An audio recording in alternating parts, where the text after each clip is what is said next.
சிறந்த வேளாண் கூட்டுறவு அமைப்பு கீழ் அத்திவாக்கம் பெண்கள் இயற்கை விவசாய கூட்டுறவு குழு. விவசாயம் லாபம் தரும் தொழிலல்ல என்ற எண்ணம்தான் இளைய தலைமுறையை விளைநிலங்களை விட்டு விலக வைக்கிறது. திட்டமிட்ட உழைப்பும் தொழில்நுட்ப அறிவும் இருந்தால் வேளாண்மையிலும் லாபம் ஈட்டலாம் என்ற நம்பிக்கையை தங்கள் செயல்வழி விதைக்கிறார்கள் அத்திவாக்கத்தை சேர்ந்த இந்த பெண்கள். 2015ஆம் ஆண்டில் காஞ்சிபுரம் மாவட்டம் மதுராந்தகத்துக்கு அருகில் இருக்கும் கீழ் அத்திவாக்கத்தை சேர்ந்த 15 பெண்களை ஒருங்கிணைத்து கீழ் அத்திவாக்கம் பெண்கள் இயற்கை விவசாய கூட்டுறவு குழு என்ற சிறு குழு ஒன்றை உருவாக்கியது ஹியூமன் ரிசோர்ஸ் டெவலப்மெண்ட் ஃபவுண்டேஷன் என்ற அமைப்பு. சாதி மத பேதங்களை கடந்து வேளாண் குடியாக கரம் கோர்த்து ஒரு தரிசு நிலத்தை குத்தகைக்கு எடுத்து விவசாயம் செய்ய தொடங்கியது இந்த குழு. ஒரு போகம் மட்டுமே விளைச்சல் தந்த அந்த வானம் பார்த்த பூமியை முப்போக விளைநிலமாக மாற்ற கடனுதவி பெற்று ஒரு கிணறு வெட்டினார்கள். கிணற்றில் சுரந்த நீர் நிலத்தை முப்போகம் விளையும் பசும் பூமியாக மாற்றியது. நிலக்கடலை, பாரம்பரிய நெல் ரகங்கள், வெண்டை, பூசணி, சுரைக்காய், உளுந்து, பச்சை பயிறு, முள்ளங்கி என அந்த சின்ன நிலத்தில் பெருமகசூல் எடுத்த இந்த பெண்கள் பெற்ற கடனை அடைத்ததோடு மக்களுக்கு நல்லுணவையும் விற்கிறார்கள்.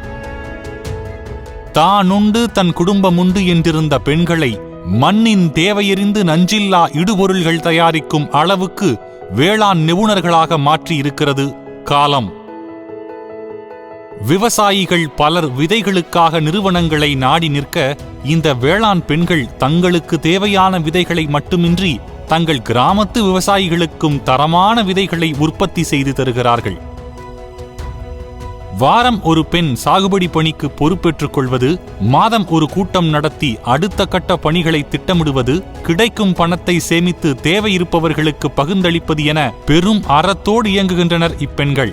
வீட்டு வேலை, வயற்காட்டு வேலை என எவ்வளவு உழைத்தாலும் அங்கீகாரம் கிடைக்காத சூழலில் நமக்கும் நம் எதிர்கால சந்ததியினருக்கும் நஞ்சில்லா உணவுதான் நலம் தரும் என்ற சிந்தனையோடு மாபெரும் உழைப்பை அளித்து வரும் கீழ் அத்திவாக்கம் பெண்கள் இயற்கை விவசாய கூட்டுறவு குழுவின் வேளாண் பணிகளை ஊக்கப்படுத்தி கௌரவப்படுத்துவதில் மட்டற்ற மகிழ்ச்சி அடைகிறது உழவன் ஃபவுண்டேஷன்.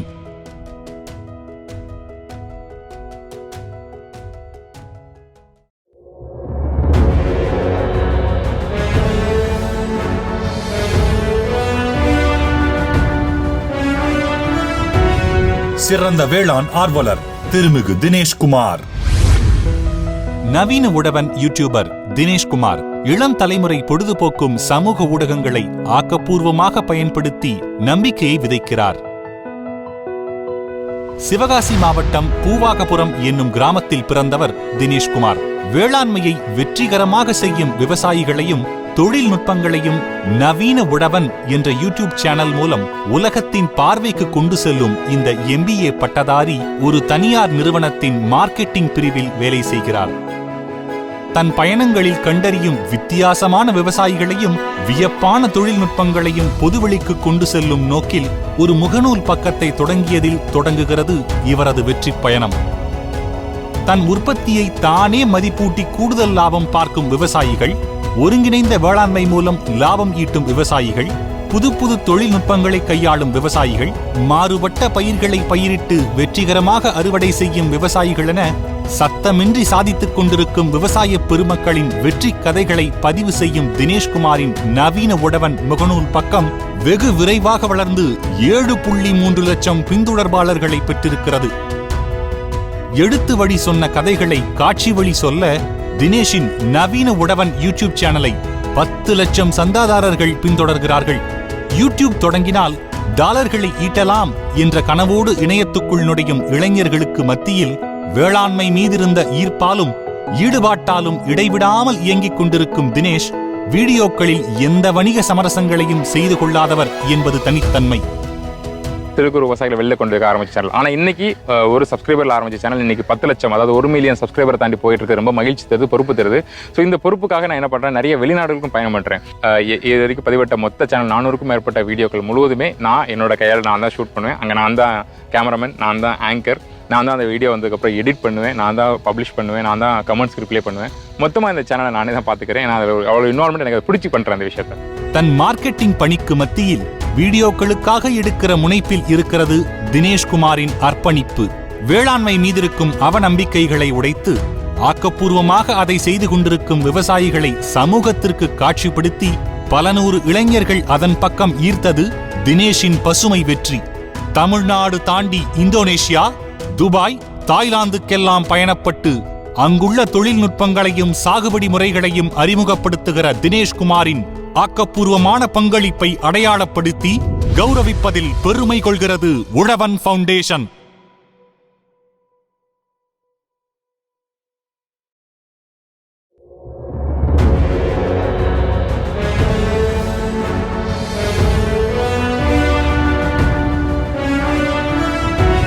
மரபு விதைகள் மீட்டெடுத்தல் மற்றும் பரவலாக்கம் திருமிகு சண்முக சுந்தரம்.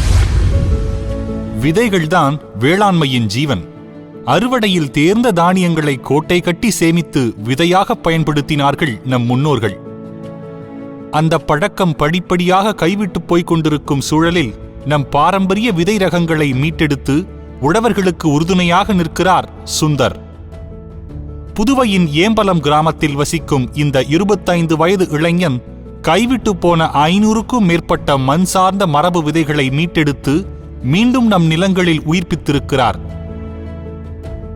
விஷுவல் கம்யூனிகேஷன் 2ஆம் ஆண்டு படிக்கும் போது விவசாயம் சம்பந்தப்பட்ட ஒரு ஆவணப்படத்துக்காக தகவல்களை திரட்டிக் கொண்டிருந்தவர் நம்மாழ்வாரின் காணொளிகள் மூலம் வேளாண் அரசியலையும் நம் மரபு விதைகளின் தனித்தன்மைகளையும் அறிந்து கொண்டு தன் வாழ்க்கை பயணத்தை இயற்கையின் பக்கம் திருப்பிக் கொண்டார்.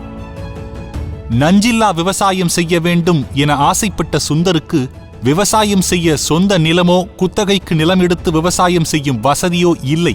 அதனால் தன் வீட்டையொட்டி இருக்கும் சின்ன இடத்தில் காய்கறிகளை பயிரிட நினைத்த சுந்தருக்கு கிடைத்தவையெல்லாம் கடைகளில் விற்கும் வீரியரக விதைகள்தான்.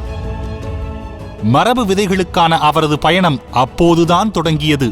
தமிழகம் முழுவதும் அலைந்து திரிந்து மரபு காய்கறி விதைகளை சேகரித்த சுந்தர் தன் நிலத்தில் அவற்றை பயிரிட்டு பெருக்கி மரபு விதை தேவைப்படுவோர் என்னிடம் விலையின்றி பெற்றுக்கொள்ளலாம், அதை விளைவித்து நான் தந்ததை விட கூடுதலான விதை தர வேண்டும் என்று சமூக ஊடகங்களில் பகிர்ந்தார். இந்த செயல்பாடு தேசம் கடந்து அவரை கொண்டு சென்றது. மரபு வேளாண் ஆர்வலர்கள் பலரும் சுந்தரோடு கைகோக்க மரபு விதை சேகரிப்பு ஒரு மாபெரும் இயக்கமாக வளர்ந்தது. இன்று சுந்தர் விதைத்த விதையால் 3000க்கும் மேற்பட்ட விவசாயிகளின் நிலத்தில் மரபு காய்கறிகள் விளைகின்றன. 400க்கும் மேற்பட்டவர்கள் இந்த விதைப்பகிர்வு சங்கிலியில் இணைந்து தீவிரமாக மரபு விதைகளை தேடிக் கொண்டிருக்கிறார்கள். மரபு விதை கண்காட்சிகள், மரபு வழி தோட்டங்கள் அமைத்தல், பள்ளிகளில் பாரம்பரிய விதை தோட்டங்கள் உருவாக்குதல், இணையவழி வேளாண் வகுப்புகள் என சுந்தரின் தலைமையில் இயங்கும் உழுது உன் மரபு விதைகள் சேகரிப்பு குழு போற்றுதலுக்குரிய பல செயல்பாடுகளை முன்னெடுக்கிறது. என்னோடவோ இல்லை அந்த குழுவோட செயல்பாடோ எதை நோக்கி பயணிக்குது இல்லை எதுவும் இலக்கா வச்சிருக்கோம் அப்படின்னா, ஒரு தனி மனிதனோட ஒரு விவசாயியோ விதைன்றத தன்னோட பெரிய சொத்தா பார்க்கணும். அவன் கையில வந்து அதை இறுக்கமா பிடிச்சி வச்சிருக்கணும். அதை யார்ட்டையும் விட்டுறக்கூடாது. அதை ஒருத்தர்கிட்ட காசு கொடுத்து வாங்கக்கூடாது. விதைன்றது ஒரு காசு கொடுத்து வாங்கக்கூடிய ஒரு பொருள் கிடையாது. அது ரொம்ப உயிர்ப்பான ஒரு பொருள். அந்த பொருள் நம்ம கூட அதாவது சொத்து மாதிரி நம்ம எப்படி ஒரு அடுத்த தலைமுறைக்கு சொத்தை கொடுக்குறோமோ அது மாதிரி விதையை கைமாற்றி அடுத்த தலைமுறை கையில கொடுத்துட்டு போறது.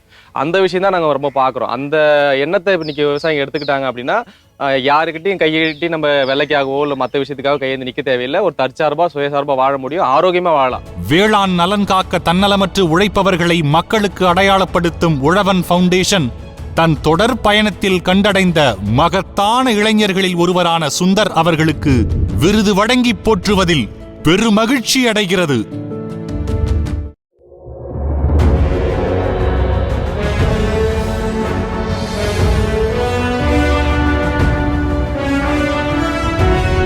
கால்நடை துறையில் சிறந்த பங்களிப்பு வெற்றிவேல்.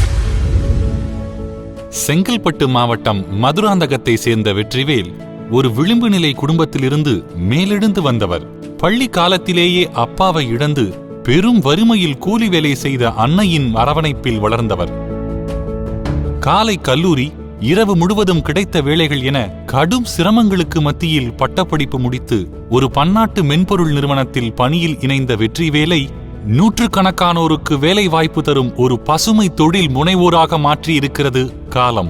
படிப்பை முடித்துவிட்டு வெளிநாட்டுக்கு போய் பொருளீட்ட வேண்டும் என்ற கனவோடு இருந்தவரின் வாழ்க்கையை மாற்றியது 2017ஆம் ஆண்டு நடந்த ஜல்லிக்கட்டு போராட்டம்.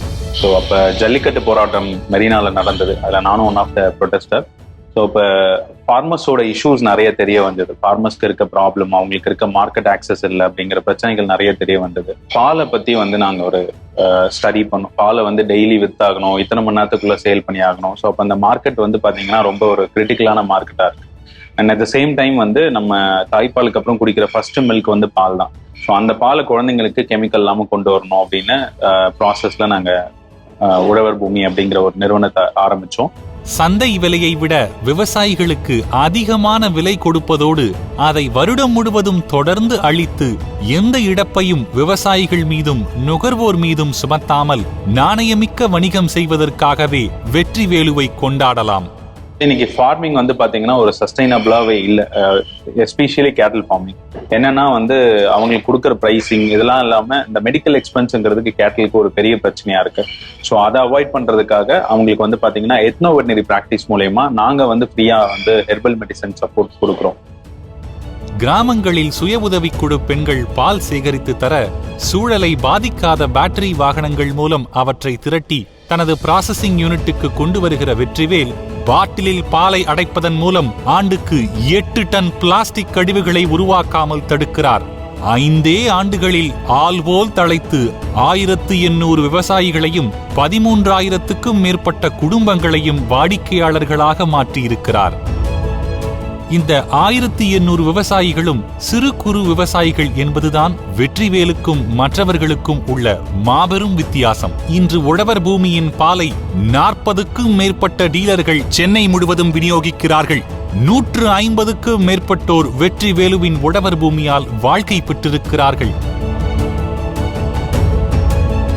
அடுத்த 2 ஆண்டுகளில் 20,000 விவசாயிகள், 2 லட்சம் நுகர்வோர்கள் என பேரிலக்கு நிர்ணயித்து பசுமை சேவையாற்றும் வெற்றிவேலையும் அவரது உழவர் பூமியையும் கரம் பற்றி கொண்டாடுகிறது உழவன் ஃபவுண்டேஷன்.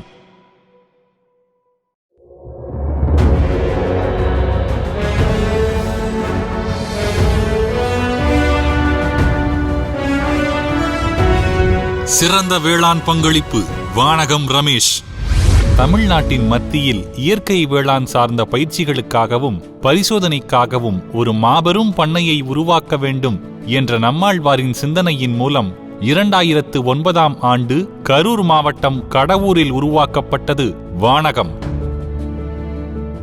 30 ஆண்டுகளுக்கும் மேலாக தரிசாக கருங்கல் பாறைகள் பொதிந்து கால்நடைகள் மேய்க்க கூட பயன்படாத கட்டுத்தரையாக கிடந்த அந்த நிலத்தை சீர்படுத்தி குளங்கள் வெட்டி நெல், வாடை, மஞ்சள், காய்கறிகள், கீரைகள், கிழங்குகள், வெங்காயம், மரவள்ளி கிழங்கு என முப்போகம் விளையும் பூமியாகவும் பசுமை பொருத்திய வனமாகவும் காட்சியளிக்க பெரும் பங்காற்றியுள்ளவர் வானகம் ரமேஷ்.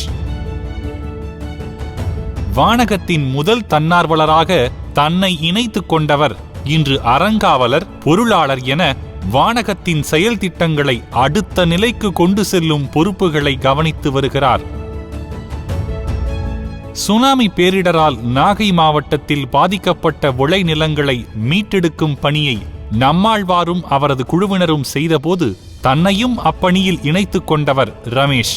அதன் பிறகு 15 ஆண்டு காலம் நம்மாழ்வாரின் அடியுற்றி எல்லா களங்களிலும் நின்றார் ரமேஷ். முதுகலை நுண்ணுயிரியல் பட்டதாரியான இவர் பண்ணை வடிவமைப்பு, இடுபொருள் தயாரிப்பில் நிபுணத்துவம் பெற்றவர். தான் கற்ற கல்வியை வேளாண்மையோடு இணைத்து அடுத்த தலைமுறைக்கு பகிர்ந்தளித்து வருபவர். விவசாயிகளின் தேவையறிந்து கிராமம் கிராமமாக சென்று மக்களோடு மக்களாக நின்று தேவையானவற்றை செய்து கொடுப்பவர். கிராமங்களில் அழிந்து போன பாரம்பரிய மரங்கள், நீரோடைகள் என இவர் மீட்டுருவாக்கம் செய்தது ஏராளம். எந்த விவசாய நிலத்திலும் பண்ணை வடிவமைப்பை வெற்றிகரமாக உருவாக்கும் ரமேஷ் இதுவரை பல ஆயிரம் இளைஞர்களுக்கு நஞ்சில்லா வேளாண் மற்றும் பண்ணை உருவாக்க பயிற்சிகளை அளித்துள்ளார். அந்த நம்மாழ்வாரன் அந்த இயற்கை வேளாண்மை குறித்து அந்த விழிப்புணர்வு ஏன் மக்களுக்கு கொண்டு சேரணுங்கிறத அவர் எங்களுக்கு புரிய வச்சதன் விளைவாக தொடர்ந்து அவர் இல்லாத இந்த காலத்தில் கூட அந்த விஷயத்தை மக்களிடம் கொண்டு சேர்க்க வேண்டும். ஏன்னா இயற்கை வேளாண்மை கொண்டு மக்களிடம் சேர்ப்பதன் மூலமாக உலகத்து உயிர்கள் எல்லாம் இன்புற்று வாழ முடியும் என்பதை உணர்ந்து கொண்டிருக்கோம். அதனால் தொடர்ந்து வானகம் இயற்கை வேளாண்மை பயிற்சிகளை, இயற்கை வாழ்வியல் பயிற்சிகளை நடத்திக்கிட்டே இருக்குது. அந்த பயிற்சிகளை ஒருங்கிணைச்சு இந்த வானகத்தினுடைய பண்ணைகளை உருவாக்கத்திலையும் நான் செயல்பட்டுக்கிட்டு இருக்கேன். தொடர்ந்து இதில் செயல்படணும் அப்படிங்கிறது தான் என்னோட விருப்பம். நம்மாழ்வாரின் நஞ்சில்லா உணவுக்கான பயணத்தை தொடர்ச்சியாக முன்னெடுத்து செயல்படுவதோடு அதற்காக வியத்தகு பங்களிப்பை அளித்து வரும் ரமேஷை கரம் பற்றி கௌரவிக்கிறது உழவன் ஃபவுண்டேஷன்.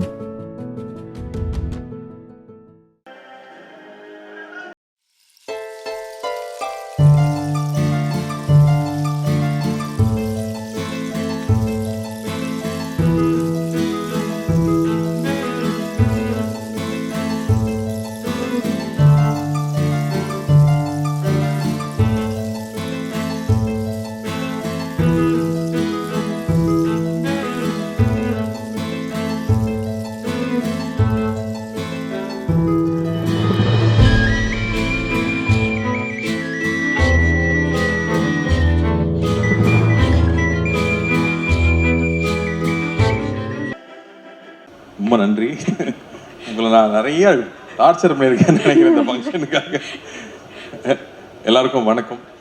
முதல்ல அட்வைசர்ஸ் இஸ்மாயில் சார் அவர்களுக்கு, அனந்த் சார் அவர்களுக்கு, சிவராமன் சார் அவர்களுக்கு, பாமையன் சார் வரல இருந்தாலும் அவருக்கும் நான் நன்றி தெரிவிச்சுக்கிறேன். இவங்களாம் இந்த என்ஜிஓக்கே முதலீடுன்னு நான் சொல்லுவேன். இவங்களுடைய அக்கறை, இந்த சமூகத்து மேலே இருக்கிற அக்கறை, அவங்களுக்கு இருக்கிற அனுபவம், அவங்களுக்கு இருக்கிற அக்கறை, இதெல்லாம் சேர்ந்து தான் இந்த என்ஜிஓ வந்து அவங்க வழி நடத்திட்டு போயிட்டு இருக்காங்க. ஸோ முதல்ல ஒவ்வொரு தடவையும் ஒவ்வொரு விஷயத்துக்கும் எங்களை வழி நடத்துகிறவங்களுக்கு முதல்ல நன்றி. அதுக்கப்புறம் ராஜகிரண் ஐயா அவர்களுக்கு அழைச்சதும் முதல் ஆளாக வந்ததுக்கு, பொன்னுனன் சார் அவருக்கும் நன்றி சொல்ல போகிறதில்ல, பாண்டியராஜ் சாருக்கும் நன்றி சொல்ல போகிறது கிடையாது. ஏன்னா இவங்க எல்லாருமே எனக்கு கூடயே இருக்கிறவங்க, நான் அடிக்கடி பேசுகிறவங்க, என்னுடைய சிந்தனைகளில் பாதி இருக்கிறவங்க. அதை விட முக்கியமாக எங்கள் அழைப்பை ஏற்று இங்கே வந்து பரிசு பெற்று எங்களை சிறப்பித்த விவசாய பெருமக்கள் எல்லாருக்கும் முதல்ல பெரிய நன்றி தெரிவிச்சுக்கிறேன். அது கூடவே இங்கே வந்திருக்கிற நண்பர்கள், முக்கியமாக பத்திரிகை தொலைக்காட்சி ஊடக நண்பர்களுக்கு ரொம்ப ரொம்ப நன்றி. ரொம்ப காலம் ஆயிருக்கு. ஆனால் இந்த மாதிரி ஒரு நிகழ்ச்சி வந்து ரொம்ப அரிய நிகழ்ச்சி தான் நான் நினைக்கிறேன். இந்த மாதிரி விஷயங்கள் நம்ம அடிக்கடி பேசுறதில்லை, இந்த மாதிரி விஷயங்கள் அடிக்கடி நம்ம தேடி தெரிஞ்சுக்கிறது இல்லை. ஒருவேளை நம்ம தினேஷ் உடைய நவீன உழவன் ஃபாலோவர்ஸ் வேணால் இந்த மாதிரி நிறைய விஷயங்கள் பார்த்துருக்கலாம். ஆனால் பொது வாழ்க்கையில் இருக்கிற நிறைய பேர் நம்ம இந்த விஷயங்கள் தெரிஞ்சுக்கிறது இல்லை. அந்த வகையில் நான் ஒரு உழவன் ஃபவுண்டேஷன் ஆரம்பித்த புதுசில் விவசாயம் பற்றி தெரிஞ்சுட்டு அதை செய்ய முடியுங்கிறப்போ நிறையா விழாக்களுக்கு நான் அழைச்சிருந்தாங்க. அப்படி ஒரு குறிப்பிட்ட விழாவுக்கு நான் போயிருந்தபோது விவசாயம் சார்ந்து பெர்னாட் அவர்கள், ஆந்தனி தாஸ் அவர்கள்லாம் வந்து ஒரு 30 வருஷம் 40 வருஷம் விவசாயத்திலே பணி செஞ்சவங்கள மேடையில் கூப்பிட்டுருந்தாங்க. அந்த மேடையில் நான் சீஃப் கெஸ்ட்டாக உட்காந்துருக்கேன். அவங்க ஒவ்வொருத்தராக வர எனக்கு ரொம்ப கூச்சமாக இருந்துச்சு. இவங்க தானே நம்மளுடைய நாயகர்கள், இவங்க தானே நம்மளுடைய ஹீரோஸ், இவங்களே நம்ம அடையாளப்படுத்தலை, இவங்களே நம்ம சமூகத்துக்கு தெரியல, எனக்கு எப்படி இவங்களை தெரியாமல் இருந்துச்சுன்னு ரொம்ப கூச்சமாகவே இருந்துச்சுன்னு சொல்லலாம். அப்போ வந்து உழவன் ஃபவுண்டேஷன் ஆரம்பிக்கும் போது என்னென்ன விஷயங்கள் வந்து நமக்கு கம்மியாக இருக்குது இந்த சமுதாயத்தில் விவசாயத்தை நோக்கி பார்க்கும்போதுன்னு பார்த்தா, ஒட்டுமொத்தமாக வந்து விவசாயிகள் மேலே இருக்கிற மரியாதையும் அவங்க மேலே இருக்கிற நமக்கு அவங்கள பற்றின அறிவும் ரொம்ப கம்மியாக இருக்குது. அவங்கள வந்து அங்கீகரிக்கிறது முக்கியமாக இருக்குது, அங்கீகரிக்கிறத விட அடையாளப்படுத்துறது முக்கியமாக இருக்குது. ஏன்னா இங்கே வந்து சின்ன சின்ன ஊர்களில் எந்த விஷயமும் எதிர்பார்க்காம அதிசயங்கள் பண்ணுறவங்க அவ்வளோ பேர் இருக்காங்க. அவங்க பரிசுக்காக பண்ணல, நம்ம கூப்பிட்டு விழாவில் வந்து பாராட்டுவோன்னு பண்ணல. இது அத்தியாவசியம், இந்த சமூகத்துக்கு ரொம்ப முக்கியம், நம்ம எதிர்காலத்துக்கு ரொம்ப முக்கியம்னு தன் லைஃபையே, தன் வாழ்க்கையை மொத்தமே இதுக்காக அர்ப்பணிச்சுக்கிட்டவங்க அவ்வளோ பேர் இருக்காங்க. இவங்களெல்லாம் வந்து அந்த ஊரில் இருக்கிறவங்க கூட மதிப்பாங்களான்னு தெரியாது. அப்படி இருக்கிறவங்கள கூட்டிகிட்டு வந்து இந்த சமூகத்தில் நம்ம குழந்தைங்களுக்கு இவங்க தான் நம்மளுடைய ஹீரோஸ், இவங்க தான் நம்ம சமூகத்துக்கு தேவையானவங்க அப்படின்னு அடையாளப்படுத்துறதுக்காக முதல்ல இந்த உழவன் ஃபவுண்டேஷன், இந்த உழவன் விருதுகள்னு ஆரம்பித்தோம். இங்கே இருக்கிற ஒவ்வொருத்தரும் இன்னைக்கு பரிசு வாங்கினவங்களே யோசிச்சு பாருங்க. இங்கே வந்து ஒரு விதை, ஒரு குறிப்பிட்ட விதையை நம்ம இழந்துட்டோம்னா, ஒரு மொழி இழந்தா எப்படி ஒரு கலாச்சாரமே போயிடுன்னு சொல்லுவாங்களோ, அந்த மாதிரி ஒரு மொழி, ஒரு பர்டிகுலர் விதையை நம்ம இழந்துட்டாலே போச்சு, திரும்ப அதை உருவாக்கவே முடியாது. அப்படி இருக்கிற விதையை வந்து 19 வயசுல இருந்து ஆரம்பிச்சு ஒரு பையன் சுந்தர் பண்ணிட்டு இருக்காப்புல. இந்த வயசுல அவன் வெளிநாட்டுக்கு போனோமா, சம்பாதிச்சோமா, ஒரு வீடு வாங்கணுமா நினைக்கும் போது தன் வாழ்க்கை மொத்தமே சமூகத்துக்காக செலவழிக்கிறாரு. ஆனா அந்த சமூகம் நல்லா இருக்குன்னு அவர் சொல்லும் போது ரொம்ப ஆசையா இருக்கு இல்லையா, கேட்கறக்கே ஆசையா இருக்கு. 1000 ரூபாய் கொடுத்து பெட்ரோல் போட்டுக்கன்னு அனுப்பிச்சு விடுவாங்க. அப்படிங்கும் போது எதுவுமே தேவையில்லை இங்க வாழ்றதுக்கு, நல்லது செய்யறதுக்கு. சுத்தி அவ்வளவு நல்லவங்க இருக்காங்க. இந்த மாதிரி கதைகள் நான் அகரத்துலையும் கேள்விப்பட்டிருக்கேன். ட்ரெண்டிங்கா என்ன பண்ணலாம் அப்படின்னு நம்ம எல்லாரும் நினைச்சிட்டு இருக்கும் போது சம்மந்தமே இல்லாம ட்ரையான சப்ஜெக்ட் விவசாயம், அதை தினேஷ் எடுத்து ஃபுல்லா பதிவு பண்ணிட்டு இருக்காரு. அதுக்கு அவ்வளவு பெரிய ஃபாலோவர்ஸ் இருக்காங்கிறது மறுபடியும் நமக்கு பெரிய நம்பிக்கை அளிக்கிறது. பெண்கள்னால ஒன்றும் செய்ய முடியாது, பெண்கள் எப்பவுமே பின்தங்கன்னு இருக்கும்போது இங்கே வந்து ராக் ஸ்டாராக வந்து இந்த ஷோ ஸ்டீலர்னு சொல்லுவாங்க இல்லையா, அந்த மாதிரி பெண்கள் கூட்டமைப்பு வந்து அத்திவாக்கம் பெண்கள் கூட்டமைப்பு தான் இங்கே அவ்வளோ பெரிய ஸ்டாராக அங்கே இருக்காங்க. ஏன்னா ஒரு அவங்களுக்கு சொந்தமாக நிலம் இல்லை, அதுவும் வறண்ட ஒரு பூமியை குத்தகைக்கு எடுத்து அதில் கடன் வாங்கி கிணறு வெட்டி விவசாயம் பண்ணி கடனை அடைச்சு இன்னைக்கு அந்த ஊரே அவங்கள வந்து அண்ணாந்து பார்க்குதுன்னா இது சாதாரண விஷயம் இல்லை, இது மிகப்பெரிய சாதனை. அந்த சாதனையை பாராட்டி ஊக்குவிக்கிறதுக்காக தான் அவங்களை இங்கே கூட்டிட்டு வந்து இந்த மாதிரி வேலை செய்கிற பல பேருக்கு இது உந்துதலாக இருக்கும்னு நான் நிச்சயமாக நம்புறேன். இப்போ இங்கே ஒவ்வொருத்தரும் செஞ்ச செயலை இந்த மேடையில் எத்தனையோ பேர் பார்ப்பாங்க. இது மாதிரி ஆர்வம் இருக்கிறவங்களுக்கு இன்னும் ஆர்வம் வரும், ஆர்வம் இல்லாதவங்களுக்கு இதை பற்றின அறிவு வரும், அது தெரிஞ்சுட்டு நிறைய விஷயங்கள் செய்வாங்க. அப்படி இந்த சமுதாயத்தில் இந்த சமூகத்தில் இதனால பிரதிபலிப்பு பெருசாக இருக்கும்னு நிச்சயமாக நம்ம ஆணித்தரமாக நம்புறதுனாலே தான் ஒவ்வொரு வருஷமும் இதை பண்ணிட்டு வர்றோம். அந்த வகையில் ரொம்ப ரொம்ப சந்தோஷமாக இருக்குது. ஏன்னா வந்து நம்ம கோத்தகிரியில் இருக்கிறவங்க வந்து எங்களை எப்படி தேடி கண்டுபிடிச்சாங்கன்னே தெரியலீங்க அப்படின்னு ஒரு வார்த்தை சொன்னார். இன்னைக்கு பார்த்தா அவர் வந்து லண்டனில் கடை போட்டிருக்கேன், துபாயில் கடை போட்டிருக்கேங்கிறாரு. எங்கள் ஊருக்குள்ள மரியாதையே இல்லாமல் இருந்துச்சு, நான் என்ன பண்ணுறேன்னே தெரியாமல் இருக்குது, விவசாயம் பண்ணுறியா அட போடான்னு சொல்லிட்டு இருந்தவங்கலாம் இன்னைக்கு வந்து எங்கிட்ட ஆட்டோகிராஃப் வாங்குற அளவுக்கு நான் ஒரு ஸ்டாராக இருக்கேன், எங்கே போகிறோம் கைத்தட்டல் கிடைக்குதுன்னு சொல்கிறாங்க இல்லையா. அங்கேயே நம்ம விவசாயத்து மேலே இருக்க மரியாதை மேலே போயிட்டு இருக்குன்னு நமக்கு தெரியுது. ஸோ அதை தொடர்ந்து பண்ண வேண்டிய விழா அப்படின்னு நல்லா புரியுது ஒவ்வொரு வருஷமும் வரும்போது. இதை முடிச்சுட்டு அடுத்த விஷயத்துக்கு வந்தோம்னா, நம்மளோட புரிதல் நுகர்வோரம் நம்மளோட புரிதல் விவசாயத்தை நோக்கி எப்படி இருக்கு அப்படின்னு யோசிக்க வேண்டியதாக இருக்கு. நம்ம குழந்தைங்களுக்கு எல்லாமே வந்து சாப்பாடை வேஸ்ட் பண்ணாதான்னு மட்டுமே சொல்லிக் கொடுப்போம். ஆனால் சாப்பாடு எங்கேருந்து வருதுன்னு சொல்லி தரமா? இதுக்கு முன்னாடி குழந்தைகளை கேட்டோம்னா சாப்பாடு எங்கேருந்து வருதுன்னா சூப்பர் மார்க்கெட்டும்பாங்க. இன்னைக்கு ஸ்விக்கி ஜொமேட்டோ தான், ஆர்டர் பண்ண அடுத்த செகண்ட் வந்துடுது. அப்படி இருக்கும்போது ஒரு இண்டஸ்ட்ரியல் விசிட் கூட்டிட்டு போகிறோம், ஒரு கார் எப்படி செய்கிறாங்கன்னு சொல்லி கொடுக்குறோம், இல்லை ஒரு ஐஸ்கிரீம் எப்படி செய்கிறாங்கன்னு கூட சொல்லிக் கொடுக்குறோம். ஆனால் உணவு எங்கேருந்து உருவாகுதுன்னு சொல்லி கொடுக்குறோமா? அக்ரிகல்ச்சரல் விசிட்ஸ் நம்ம ஸ்கூல்ஸில் இருக்கா அப்படின்னு யோசிச்சு பார்க்குறேன். எனக்கு தெரிஞ்சு எனக்கு ஃபுல்லாக வந்து இண்டஸ்ட்ரியல் விசிட்ஸ் மட்டுமே தான் கூட்டிகிட்டு போயிருக்காங்க. பட் வந்து அக்ரிகல்ச்சரல் விசிட்ஸ் சில ஸ்கூலில் மட்டும்தான் இப்போ நடக்குது. இப்போ நான் வந்து உமையாளுக்கு கூட்டிகிட்டு போகணுன்னு ஆசைப்பட்ட போது இங்கே இருக்கிற பெற்றோர்கள் மட்டும் சேர்ந்து, அதுவும் ஒரு படித்த பையன் விவசாயம் பண்ணிட்டு இருக்கான், அவன் அக்ரிகல்ச்சரல் விசிட் அரேஞ்ச் பண்ணுறான், இங்கேருந்து கூட்டிகிட்டு போய் ஒரு நாள் ஃபுல்லாக குழந்தைங்களுக்கு எப்படி வந்து நாற்று நடுறாங்க, எப்படி களை எடுக்கிறாங்கன்னு எல்லா விஷயத்தையும் ஒரு நாள் ஃபுல்லாக செய்ய வைக்கிறாங்க. இந்த மாதிரியான அனுபவம் எவ்வளவு முக்கியம்னு நான் நினைக்கிறேன். இது கண்டிப்பாக ஒவ்வொரு ஸ்கூல்ஸ்லையும் அக்ரிகல்ச்சரல் விசிட்ஸுங்கிறது மஸ்ட்னு நான் நினைக்கிறேன். நிறையா ஸ்கூல்ஸ் பண்ணிட்டு இருக்காங்க. சில ஸ்கூல்லலாம் வந்து விவசாயம் ஒரு பீரியடாகவே இருக்குன்னு கேள்விப்பட்டேன், சந்தோஷமா இருக்கு. ஆனால் அது ஒரு சில ஸ்கூல் மட்டும்தான். ஸோ அக்ரிகல்ச்சரல் விசிட் ரொம்ப ரொம்ப மஸ்ட்னு நான் நினைக்கிறேன். அதுக்கு அடுத்தது வந்தோம்னா, இப்போ ஒரு கார், நான் இன்ஜினியராக இருந்தாலும் ஒரு கார் அசம்பிளி லைனில் இருக்குன்னா, அங்கே கார் அசம்பிள் பண்ண ஆரம்பிச்சாங்கன்னா ஒரு 1 ஹவருக்குள்ள ஒரு கார் வெளியே வந்துடும். ஆனால் வந்து கேட்டோம் இல்லையா, நெல் விளையிறதுக்கு எவ்வளோ நாள் ஆகுன்னு கேட்டால் நமக்கு பல பேர் தெரியறதே இல்லை. உதாரணத்துக்கு ஒரு தக்காளி எடுத்துக்கோமே, அந்த விதையை போட்டு அந்த நாற்று நட்டு வரைக்கும் 25 நாள் ஆகும். அதுக்கப்புறமா அது செடியாகி பூ பூக்கணும், அது வரைக்கும் கரெக்டாக தண்ணி கட்டணும். பூ பூக்கிறப்போ பூச்சி வந்துருச்சுன்னா க்ளோஸ், பூச்சி வராமல் பார்த்துக்கணும். அப்புறம் களை எடுக்கணும். அதுக்கப்புறம் தக்காளி வரணும், அப்பவும் பூச்சி வராமல் பார்த்துக்கணும். அதிகமாக மழை வரவும் கூடாது, மழை ரொம்ப கம்மியாயிரவும் கூடாது. எது வந்தாலும் பிரச்சனை. இதெல்லாம் தாண்டி தக்காளி வருது. இது தக்காளி இல்லாமல் நம்மளால் சமைக்கவே முடியாது. நான் அமெரிக்கா போய் கற்றுக்கிட்டது முதல்ல அதுதான், தக்காளி வெங்காயம் இல்லாமல் இந்தியாவில் சமையலே இல்லை போல இருக்கே அப்படின்னு.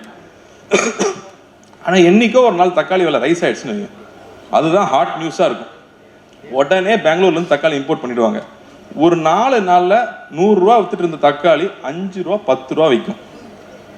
100 ரூபா விற்கிறப்ப நம்ம கஷ்டப்பட்டோம். அது 5 ரூபா விற்கிறப்ப விவசாயிக்கு எவ்வளோ போகும்னு நம்ம என்னைக்காவது யோசிச்சிருக்கோமா? நான் யோசிக்கலன்னு நினைக்கும் போது எனக்கு வெக்கமாக இருந்துச்சு. கண்டிப்பாக அதை யோசிக்கணும்னு நினைக்கிறேன். இதே தான் அத்தியாவசிய பொருளான பாலுக்கும் வருது. அவர் சொன்னார் இல்லையா, பால் நல்ல பால் கிடைக்கிறது பெரிய விஷயமா இருக்குன்னு. ஒரு பால் வாங்கி ஒரு மாடு வாங்கி வீட்டில் வளர்க்குறது இன்னைக்கு பெரிய விஷயமா இருக்கு. ஒரு தீவனம் போட்டால் காலைல 1 கிலோ சாயங்காலம் 1 கிலோனாலே 25 ரூபா 50 ரூபா ஆயிடுது. ஒரு நாளுக்கு காலையில் 5 மணிக்கு எந்திரிச்சு மாட்டுக்கு பால் கறக்கணும், அதுக்கப்புறம் வெளியில் கூட்டிட்டு போகணும், திரும்ப சாயங்காலம் பால் கறக்கணும். ஒரு கல்யாண காட்சிக்கு போக முடியாது, இவங்க பால் கறக்கலாம், பக்கத்தில் இருக்காங்க பால் கறக்க சொல்லணும். அப்போ ஒரு மாடு இருந்தால் ஃபுல் டைம் லைபிலிட்டியாக இருக்கு. ஆனால் அதுலேருந்து எவ்வளோ காசு வருதுன்னு பார்த்தா கவர்மெண்ட்ல 27 ரூபாலேருந்து 32 ரூபா வரைக்கும் தான் பால் வாங்குறாங்க. நமக்கு தண்ணி பாட்டில் விலை ஏறிக்கிட்டே இருக்கு, ஆனால் பால் விலை 2 ரூபா ஏறிச்சா நம்ம டென்ஷன் ஆயிரும். அப்போ அனந்த சார் அடிக்கடி சொல்வார், நீங்க என்ன சாப்பிட்டாலும் விவசாயிக்கு எவ்வளோ போகுதுன்னு யோசிங்க, விவசாயிக்கு எவ்வளோ போகுதுன்னு யோசிங்கன்ற. ஏன்னா நாம எப்படி ரியாக்ட் பண்றோமோ அது மாதிரி தான் அரசாங்கமும் ரியாக்ட் பண்ணுது. நாம ரொம்ப டென்ஷனா அவங்களும் டென்ஷன் ஆவாங்க.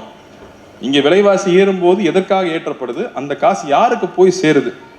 பால் வாங்குற இடத்துல அதிகமாக கொடுக்க போறாங்கன்னா அந்த செலவை நம்ம ஏற்றுக்கிறது தயாராக இருக்கணும். அப்படி இருந்தால் மட்டுமே நமக்கு நல்ல பால் கிடைக்கும்.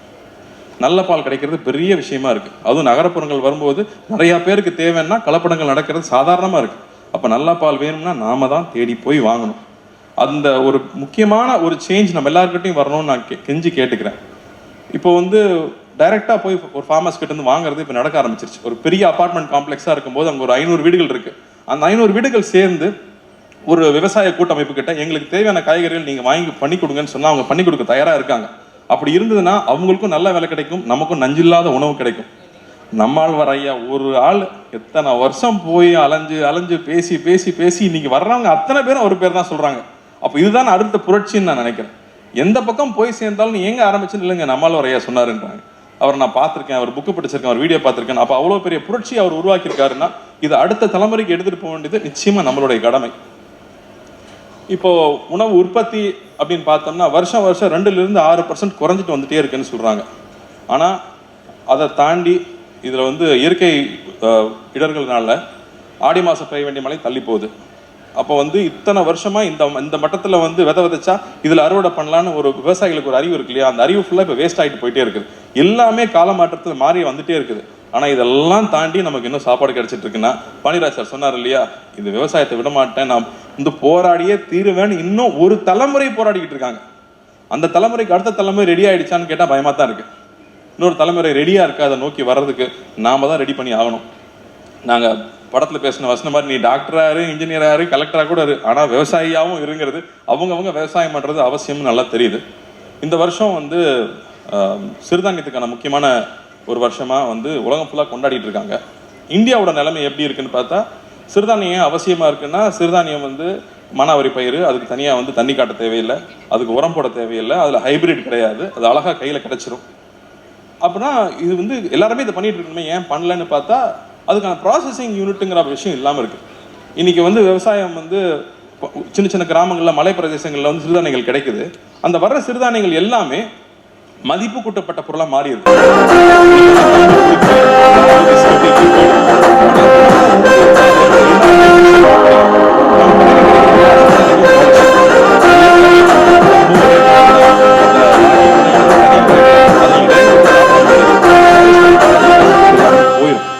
இங்க வந்து ஹாஃப் பாயில்டா சாப்பிட்றது ரொம்ப ரொம்ப அவசியம். அதுக்கான ப்ராசஸிங் யூனிட்ஸ் எவ்வளவு இருக்குன்னு பார்த்தா தமிழ்நாட்டில் ரொம்ப கம்மியாக தான் இருக்கு. ஸோ இந்த இடத்துல அரசாங்கத்தை வைக்கிற மிகப்பெரிய கோரிக்கை, இந்த வருஷத்துல வந்து சிறுதானியம் அப்படிங்கிற இந்த சிறுதானிய விழாவா நடக்கிற இந்த வருஷத்துல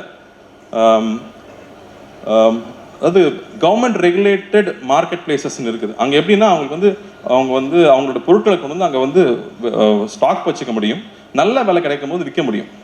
இப்போ அந்த மாதிரியான இடங்கள் பக்கத்தில் ப்ராசஸிங் யூனிட்ஸ் அரசாங்கம் இந்த சிறுதானியத்துக்கான ப்ராசஸிங் யூனிட், நெல்லுக்கு போடுற ப்ராசஸிங் யூனிட்டுக்கு சரி வராது, சிறுதானியத்துக்கு தேவையான ப்ராசஸிங் யூனிட்ஸ் அங்கே வந்ததுனால் அவங்க விவசாயிகள் அவங்களுடைய நெல்லை கொண்டு வந்து அது நெல்மணியாக மாற்றி அங்கேயே ஸ்டோர் பண்ணி வச்சு நல்ல ரேட் வரும்போது அதை விற்க முடியும். ஏன்னா சிறுதானியம் இவ்வளோ ஈஸியாக வருதுன்னா அப்போ விலை கம்மியாக இருக்கும் இல்லையா. நமக்கு அரிசி 60 ரூபாய் கிடைக்குது, ஆனால் உங்களுக்கு வந்து சிறுதானியம் பார்த்தோன்னா 90 ரூபா, 130 ரூபா, 120 ரூபா வரைக்கும் போயிட்டு இருக்கு. அப்போ எப்படி வந்து எல்லா மக்களும் வாங்கி சாப்பிட முடியும்? அப்படி அது வந்து எல்லாருக்கும் கிடைக்கக்கூடிய ஒரு பொருளாக மாறணும்னா இங்கே ப்ராசஸிங் யூனிட்ஸ், அதை வந்து பாயில் பண்ணுறது, அதை பாலிஷ் பண்ணுறதுக்கான ப்ராசஸிங் யூனிட்ஸ் இங்கே ரொம்ப ரொம்ப முக்கியமாக இருக்குது. அது இந்த அரசாங்க அங்காடிகள் பக்கத்திலே இருந்ததுன்னா ரொம்ப ரொம்ப பயனுள்ளதாக இருக்கும் அப்படிங்கிறது ஒரு முக்கியமான கோரிக்கையாக நான் இங்கே வச்சுக்கிறேன். ரெண்டாவது விஷயம், விவசாயிகள் எல்லாருக்குமே வந்து அவங்களுடைய பொருளை கொண்டு போய் மார்க்கெட்டில் விற்கிறது பெரும்பாடாக இருக்குது. இன்றைக்கி விவசாயத்துக்கு ஆள் கிடையாது. அப்படிங்கும்போது அவங்களே தான் அந்த காலை 4 மணிக்கு கொண்டு போய் மார்க்கெட்டில் வைக்கணும். 2 மணி நேரம் தான் சந்தை, 2 மணி நேரத்தில் விற்றா தான் உண்டு, இல்லாட்டி கிடையாது.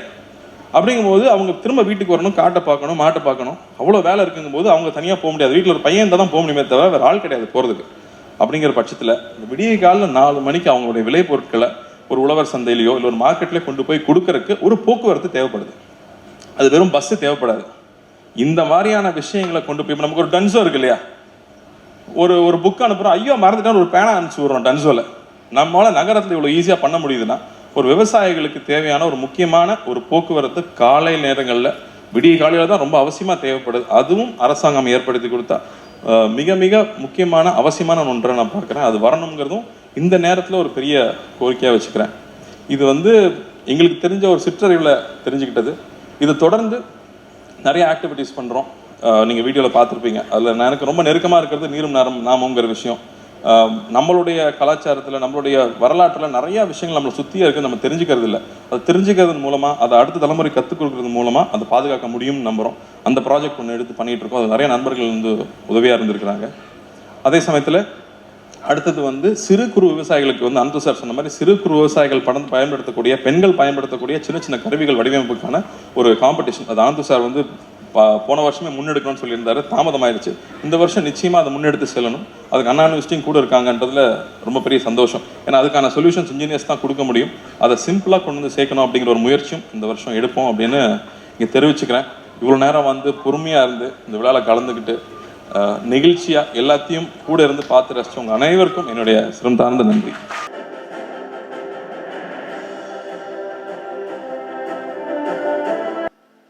இன்னைக்கு பரிசு வாங்கின சண்முக சுந்தரம் மரபு விதை சேகரிப்பு, நம்மாழ்வார் ரமேஷ் வானகம், இயற்கை வேளாண்மை பயிற்சி பண்ணவர் மாதவி கணேசன், ரவிக்குமார் மூர்த்தி, அண்ணா யூனிவர்சிட்டி, கீழ்லாத்திவாக்கம் பெண்கள் விவசாய கூட்டுறவு குழு, இவங்க எல்லாருக்கும் என்னுடைய பாராட்டுகளையும் நன்றியும் தெரிவிச்சுக்கிறேன். அப்புறம் கடைசியில் பெண்கள் வந்து கலக்கிட்டாங்க. ஒரு ராஜகிரண வேற சக்தி இல்லையா சிவம் இல்லைங்கிற சக்தி இல்லை எதுவுமே இல்லைன்ட்டாரு. நானும் அதை பற்றி தான் பேச போனேன். எனக்கு நான் வந்து 10 மாதம் குழந்தையா இருக்கும்போது எங்கள் அப்பா இறந்துட்டார். அப்பா கருப்பா சேவப்பான்னு தெரியாது, ஃபோட்டோ எடுக்கிறதுக்கு நான் அலோவ் பண்ணல. அந்த அப்பாவை வந்து உயிரோடு வந்து அம்மா வந்து இறந்துருந்தாங்கன்னா இப்போ நான் அனாதை இறந்துருப்பேன். இங்கே மேடையில் நிற்க மாட்டேன், சூர்யா கார்த்தி பிறந்திருக்க மாட்டாங்க. இப்போ பெண்கள் தான் கடவுள். நான் போன தடவை பேசும்போது சொன்னேன், படைப்பு கடவுள் பெண்கள் தான், அதில் ஒன்றும் குழப்பமே வேண்டாம். 5000 ஆம்பளைங்க சேர்ந்தாலும் ஒரு குழந்தைய பற்றி எடுக்க முடியாது, ஒரு பொண்ணால் தான் முடியும். கம்ப்ளீட்டாக மாரிலாம் ஆம்பளை கூட செத்து போயிட்டா கூட பெண்களுடைய செல்லிருந்து குளோனிங் முறையில் ஒரு குழந்தையை உருவாக்க முடியும் இப்போ சயின்ஸ் சொல்லுங்கிறாங்க. அந்த அடிப்படையில் ஒரு தாயால், விதவை தாயால் நான் உருவாக்கப்பட்டவன். எங்கள் காலத்தில் வந்து எங்கள் ஊரில் மொத்தமாக ஒரு 50 வீடு தான் இருக்கும். அதில் 50 ஆம்பளைங்கன்னா 50 பொம்பளைங்க விடுவாக இருப்பாங்க. வெள்ளச்சிலக்காரிக்கு தான் ஜாஸ்தி. நான் பிறந்ததுலேருந்தே எங்கள் அம்மா வெள்ளச்சிலை தான் பார்த்துருக்கேன். நான் ஒரு வெள்ளச்சிலக்காரிக்கு ஒரு கறவை மாடு இருந்தால் சாகிற வரைக்கும் சோறு போடும் அப்படின்னு சொல்லுவாங்க. அது மாதிரி அறிஞ்ச ஒழியாமல் எங்கள் வீட்லேயும் ஒரு கறவை மாடு இருந்தது. எங்கள் வீட்டில் எருமை மாடு வளர்க்க மாட்டாங்க, கறவை மாடு தான் எங்கள் வீட்டில் வளர்ப்பாங்க. அது வருஷத்து மாடுன்னா வருஷம் ஒரு தடவை கண்ணு போடும். ஒரு 4 மாதம் பால் கறக்கும். அப்புறம் வந்து செனை ஆகிறது வந்து குரூடான வார்த்தை, பயிராகுதுன்னு சொல்லுவாங்க. கிராமத்துலேருந்து மாடு பயிராயிடுச்சான்னு கேட்பேன், கன்சீவ் ஆயிடுச்சான்னு அர்த்தம். பயிராயிடுச்சான்னு கேட்பேன், செனைன்னு சொல்ல மாட்டாங்க, கெட்ட வார்த்தை இது. பயிராயிடுச்சாங்க கேட்பேன். அந்த பயிரானதுக்கப்புறம் ஒரு 2 மாதம் பிறகு, அது பேர் வத்த கறவைன்னு பேர். ஒரு 2 மாதம் பால் கம்மியாக கறக்கும். முதல்ல 2 படி கறக்கும், அப்புறம் 1 படி 3/4 படி தான் கறக்கும். அதுக்கப்புறம் 4 மாதம் பால் கறக்காது. அதுக்கப்புறம் கண்ணு போட ஆரம்பிக்கும். ஒரு நடு ராத்திரி நல்லா ஞாபகம் வச்சுக்கணும். எங்கள் ஊரில் கரண்ட் கிடையாது, குடி தண்ணீர் கிடையாது, டாய்லெட் வசதி கிடையாது, பள்ளிக்கூடம் கிடையாது. அதுதான் நான் பிறந்தப்போ உள்ள சிலமை. அப்போது நடு ராத்திரி ஒரு நாள் திடீர்னு ஒரு அடமழை பெய்யுது. அடமழை பெஞ்சிட்டு இருக்கும்போது எங்களுக்கெல்லாம் போர்வையே தூப்புட்டுன்னு சொல்லுவோம். கிராமப்புறம் தூப்புட்டு போத்திக்கன்னு சொல்லுவாங்க. போர்வை, அந்த போர்வையெல்லாம் குளிர் தாங்காது. அதனால் பெரும்பாலும் வீட்டுக்குள்ளே படுக்காமல் தாவாரத்தில் வெளியில் தான் படுத்துருப்போம். தாவாரத்தில் வந்து ஓட்டு மேலே தண்ணி வந்து சாரல் அடிக்கும். அந்த சாரலுக்கு வந்து அந்த குளிர் தாங்காமல் இருக்கிறதுக்கு நானும் எங்கள் அக்கா எங்கள் அம்மா எல்லாமே சாக்கு பை இது வரைக்கும் உள்ளே விட்டுக்குவோம். போர்வையை போத்திட்டு சாக்குக்குள்ள காலை விட்டு இது வரைக்கும் விட்டுட்டு தான் தூங்குவோம். அப்போ தான் அந்த குளிர் தாங்கும். இப்படி படுத்துக்கும்போது திடீர்னு ஒரு பயங்கரமாக ஒரு மின்னல் அடிச்சுது. மின்னல் அடித்தா அசந்து தூங்கிட்டு இருக்கோம். அந்த மின்னல் அடித்த உடனே 12 மணிக்கு, பகல் 12 மணிக்கு அந்த ஊர் எவ்வளோ வெளிச்சமாக இருக்குது. அந்த மாதிரி ஒரு வினாடி அந்த மின்னல் அடித்த உடனே ஊர் பூரா படிச்சு வெளிச்சமாத்தின்னு அடுத்த வினாடி கும்மு இருட்டாகி போகும். அடுத்து ஒரு இடி இடிக்கும் பாருங்கள். அதெல்லாம் நீங்கள் அனுபவிச்சா அந்த இடி இடிச்சுன்னா நெஞ்சு அதிரும். அதிர் போய் கண்ணு முடிச்சுக்கும் தான் எங்கள் அம்மாவோட அம்மா அமைச்சின்னு பேர் பக்கத்துக்கு வந்துக்கிட்டு, கண்ணு பயப்படாத, இவன் இந்த தேவேந்திரன் தேர் ஓடிட்டு போகிறேன், அது நம்ம மேலே ஒன்றும் பண்ணாது, நான் சொல்லிட்டு பொங்கை பற்றி, புளியை பற்றி, ஆற்றை பற்றி, அரசை பற்றி ஆச்சுனான்னு சொல்லு. அப்படி என்ன அர்த்தம் தெரியாது. பொங்கை பற்றினா பொங்கை மரத்து மேலே போய் விழுது, புளி பற்றினா புளியை போய் விழு, ஆற்றை பற்றினா ஆற்றை போய் விழு, அரசை பற்றினா அரசை மேலே போய் விழுது, எங்கள் மேலே விழுந்துடாதுன்னு அர்த்தம். பொங்கை பற்றி, புளியை பற்றி, ஆற்றை பற்றி, அரசை பற்றி ஆச்சுனான்னு சொன்னால் அர்ஜுனை வந்து அங்கே தான் கொண்டு போடுவானா. இதை சொல்லிட்டு இருப்போம். கட்டுறதுக்கப்புறம் மழை ஓயுது. ஓஞ்சோன்னு பார்த்தா திடீர்னு மாடு வந்து பயங்கரமாக கத்துது. அந்த மாதிரி வழக்கமாக கத்தாது. மாடு கத்துனா வீட்டில் கரண்ட் வசதி கிடையாது. அம்மா வந்து ஒரு லாந்தர், எங்கள் அம்மா வந்து ஆம்பளை, அது பொம்பளை கிடையாது, ஆம்பளை. ஒரு லாந்தர் வச்சு கொளுத்திட்டு அந்த காற்றடிக்கும் போது அஞ்சாமல் பிடிச்சிட்டு அப்படியே போனால் மாட்டு தொழுது போகிறாங்க. நான் பின்னாடியே கொங்காடைன்னா சாக்கு பையில் பாதி சாக்கு பைய உள்பக்கமாக மடித்தா அப்படி வரும். அந்த தேயிலை தோட்டத்தில் பார்த்தீங்கன்னா தேயிலை தோட்டத்தில் வேலை செய்கிறவங்க போட்டு காலை போட்டு இது இப்படி இருக்கும், இது வந்து இப்படி கிளம்ப போகும். அந்த கொங்காடை எனக்கு அந்த கொங்காடை போட்டுட்டு மழையில் நனையாமல் நான் பின்னாடி போகிறேன். அங்கே போனால் மாடு வந்து கட்டுத்தரையில் அப்படி நில கொள்ளாமல் இந்த பக்கம் இந்த பக்கமாக அலைஞ்சிட்டே இருக்குது. என்னம்மான்னு கேட்கறதுக்கிட்ட தெரியாது. என்ன அலைஞ்சிட்டே இருந்து செத்துனாட்டு கீழே டப்புன்னு படுத்துச்சு. படுத்த ஒரு வினாடி வாலுக்கு அடியில் புழக்குன்னு ஒன்று வந்து வெளியில் விழுந்துச்சு. அதாவது பாலித்தீன் பைக்குள்ள உள்ள நிறைய நீர் இருக்குது, உள்ள ஏதோ ஒரு ஜீவராசி உள்ள இருக்குது. பாலித்தீன் பையுமே ஒன்று புழக்குன்னு மாட்டு வாலுக்கு அடியிருந்து வெளியே வந்து விழுந்தது. அந்த வயசு என்ன தெரியும், 7 வயசு 8 வயசுல பார்த்தா அடுத்த 5 நிமிஷத்தில் அது பேர் பனிக்குடம்னு சொல்லுவாங்களாமா, அது வந்து உடஞ்சி உள்ள தண்ணி எல்லாம் வெளியே போயிடுச்சு. உள்ளே வந்து அப்படி இந்த லைட்டை மின்னுது, கண்ணு படப்படப்பன்னு 2 கண்ணு மட்டும் மின்னுது. கரையன்னு ஒன்று ஈரத்தில் ஒன்று படுத்துருக்குது, அதான் கண்ணுக்குட்டி. அடுத்த வினாடி இந்த மாடு எழுந்து அந்த கண்ணுக்குட்டி ஈரம் போலக்கா நக்கி நக்கி நக்கி நக்கி நாக்கில் நக்கி அந்த முடியில் இருக்கிற ஈரமெல்லாம் எடுக்கிற கசட்டெல்லாம் எடுத்துகிட்டு ஒரு 3 நிமிஷத்துக்குள்ளே அது காஞ்சி அப்படியே சைனிங் வந்துடுச்சு. இந்த முடிஞ்ச உடனே அதுக்கு 4 கால் இருக்குது, எழுந்திக்க தெரியாது. நல்ல ஞாபகத்துக்கு 2 நிமிஷம் தான் 5 நிமிஷம் தான் இருக்குது. இப்போ அந்த கொழாம்புன்னு சொல்லக்கூடிய காலுக்கு அடியில் இருக்கிறது அது வந்து ஒரு மஞ்சள் கலர் இருக்கும், பழுப்பு கலரில் இருக்கும். அது இன்னும் பாதம் பாடாத குழம்பு. இந்த 4 காலி இந்த மஞ்சள் கலரு, கால் 2 இருக்கும். இதோட கஷ்டப்பட்டு முக்கி எழுந்து நிற்கும், பொத்துன்னு கீழே வந்துடும். இந்த கால் நிற்கி, இந்த கால் இப்படி போகும், அந்த கால் அப்படி போகும், பின்னே போய் பழையபடி கீழே வந்துடும். பழையபடி விட்டாது. ஒரு 5 நிமிஷம் போராடி இந்த கால் நின்று அந்த கால்னு அட்ஜஸ்ட் பண்ணி எழுந்து நின்று கோணமான எழுந்து நின்று அந்த தாய் மாட்டுக்கிட்ட போய் வாய்க்கிட்ட போய் வாய்க்கடியில் அந்த தாடை பக்கம் போய் முன்கால் பக்கம் போய் அப்படியே அடி வயிற்றுக்கிட்ட போய் அப்படியே மடி போய் தாயின் மடியில் போய் பால் குடிக்கோ. 10 நிமிஷம் கூட ஆகலையா, அந்த குழந்தைக்கு தனக்கு வேண்டிய பால் எங்கே இருக்கணும் எவன் சொல்லி கொடுத்தான், யார் சொல்லி கொடுத்தீங்க? கரெக்டாக மோப்பம் பிடிச்சி அப்படியே போய் அடியில் போய் பால் குடிக்கும்.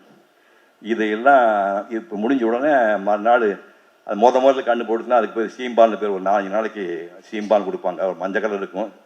அது பாலை காய்ச்சினா ஒரு கட்டி ஆகிடும், ஒரு கரும்பு சக்கரை போட்டு கொடுப்பாங்க சீம்பால்னு. ஒரு 5-6 வீட்டுக்கெல்லாம் கொண்டு கொடுப்பாங்க.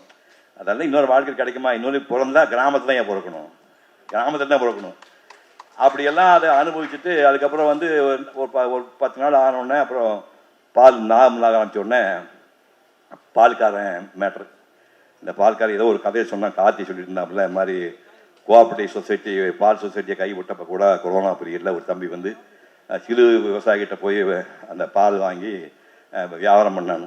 அது மாதிரி அந்த பால் வியாபாரி காலையில் எப்பவுமே வீட்டுக்கு வருவான். எங்களுக்கு மாமூலாக என்னென்னா கும்முருட்டு காலம், அதாவது இந்த கார் சவுண்டு பிளேன் சவுண்டு எதுவுமே வில்லேஜ் நீங்கள் பார்க்க முடியாது, அதெல்லாம் நீங்கள் கற்பனையே பண்ண முடியாது.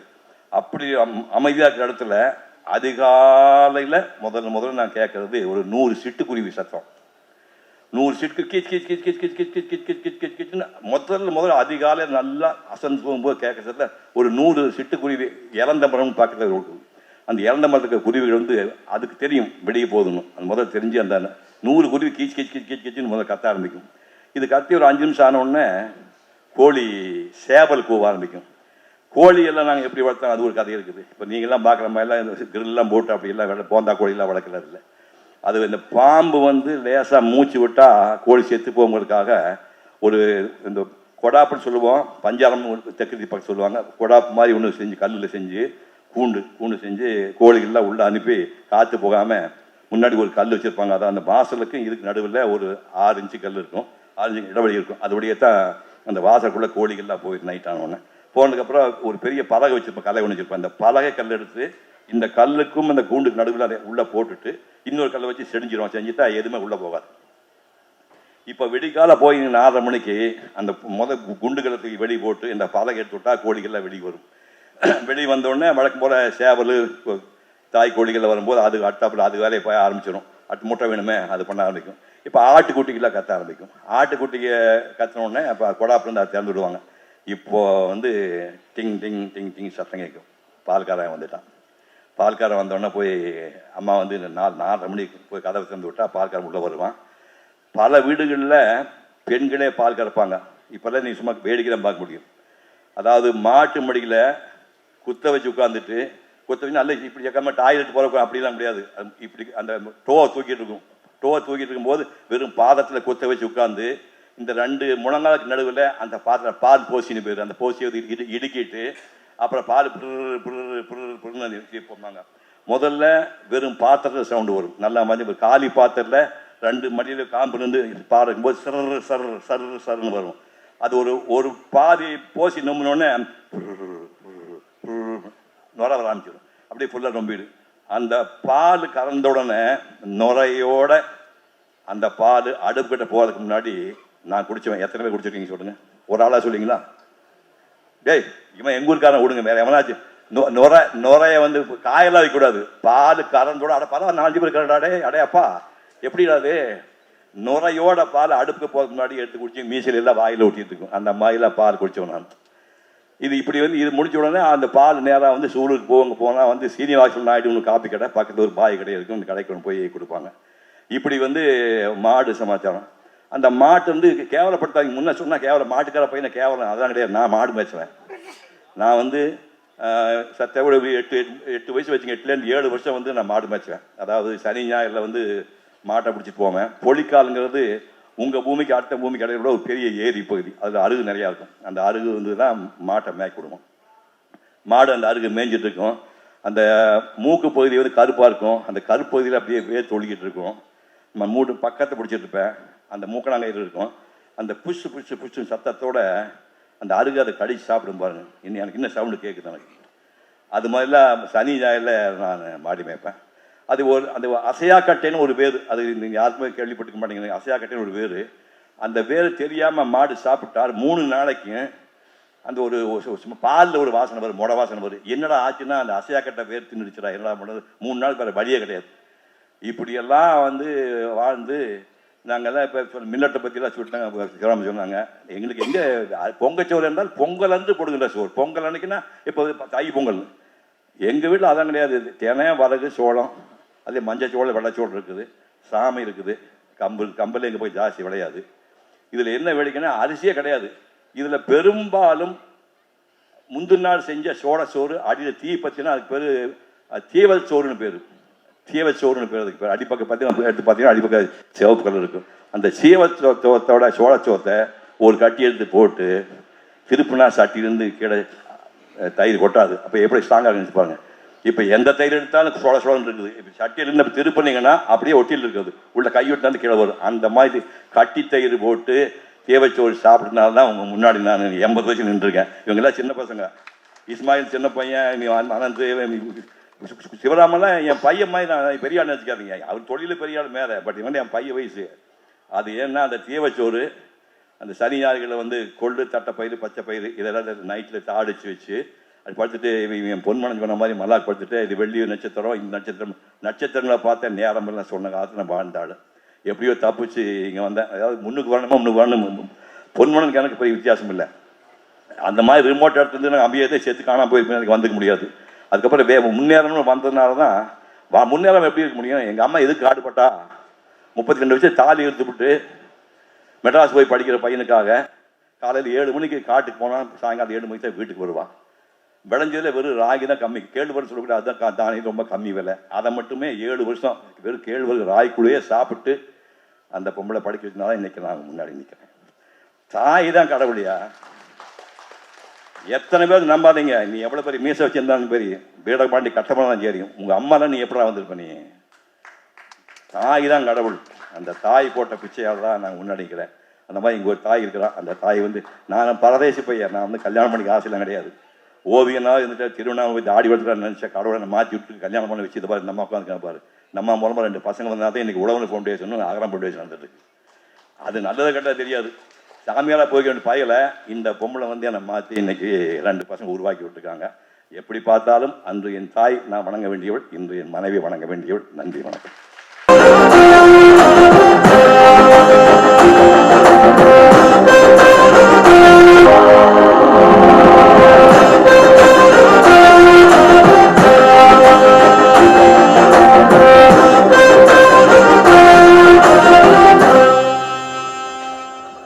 சார், நாங்கள் கேள்விப்பட்டோம் நீங்கள் இப்போ விவசாயம் முழுமையாக பண்ண ஆரம்பிச்சிட்டிங்க அப்படின்னு. விவசாயம் பண்ணி கிட்டத்தட்ட 100 மூட்டை நெல் அறுவடை செஞ்சுருக்கீங்க அப்படின்னு கேள்விப்பட்டோம். யார்? கார்த்தி சார் சொன்னார. ஏன்னா ஃபர்ஸ்ட் நெல் அடிச்ச உடனே போட்டோ எடுத்து கார்த்தி சார் தான் அனுப்பிவிட்டேன். சார் 107 மூட்டை இந்த வருஷம் அறுவடை அப்படின்னா. அந்த வீடியோவும் எடுத்து போட்டிருந்தேன், அந்த நெல் அறுவடை பண்ணி கொட்டுறது. 100 மூட்டை நல்ல சார்?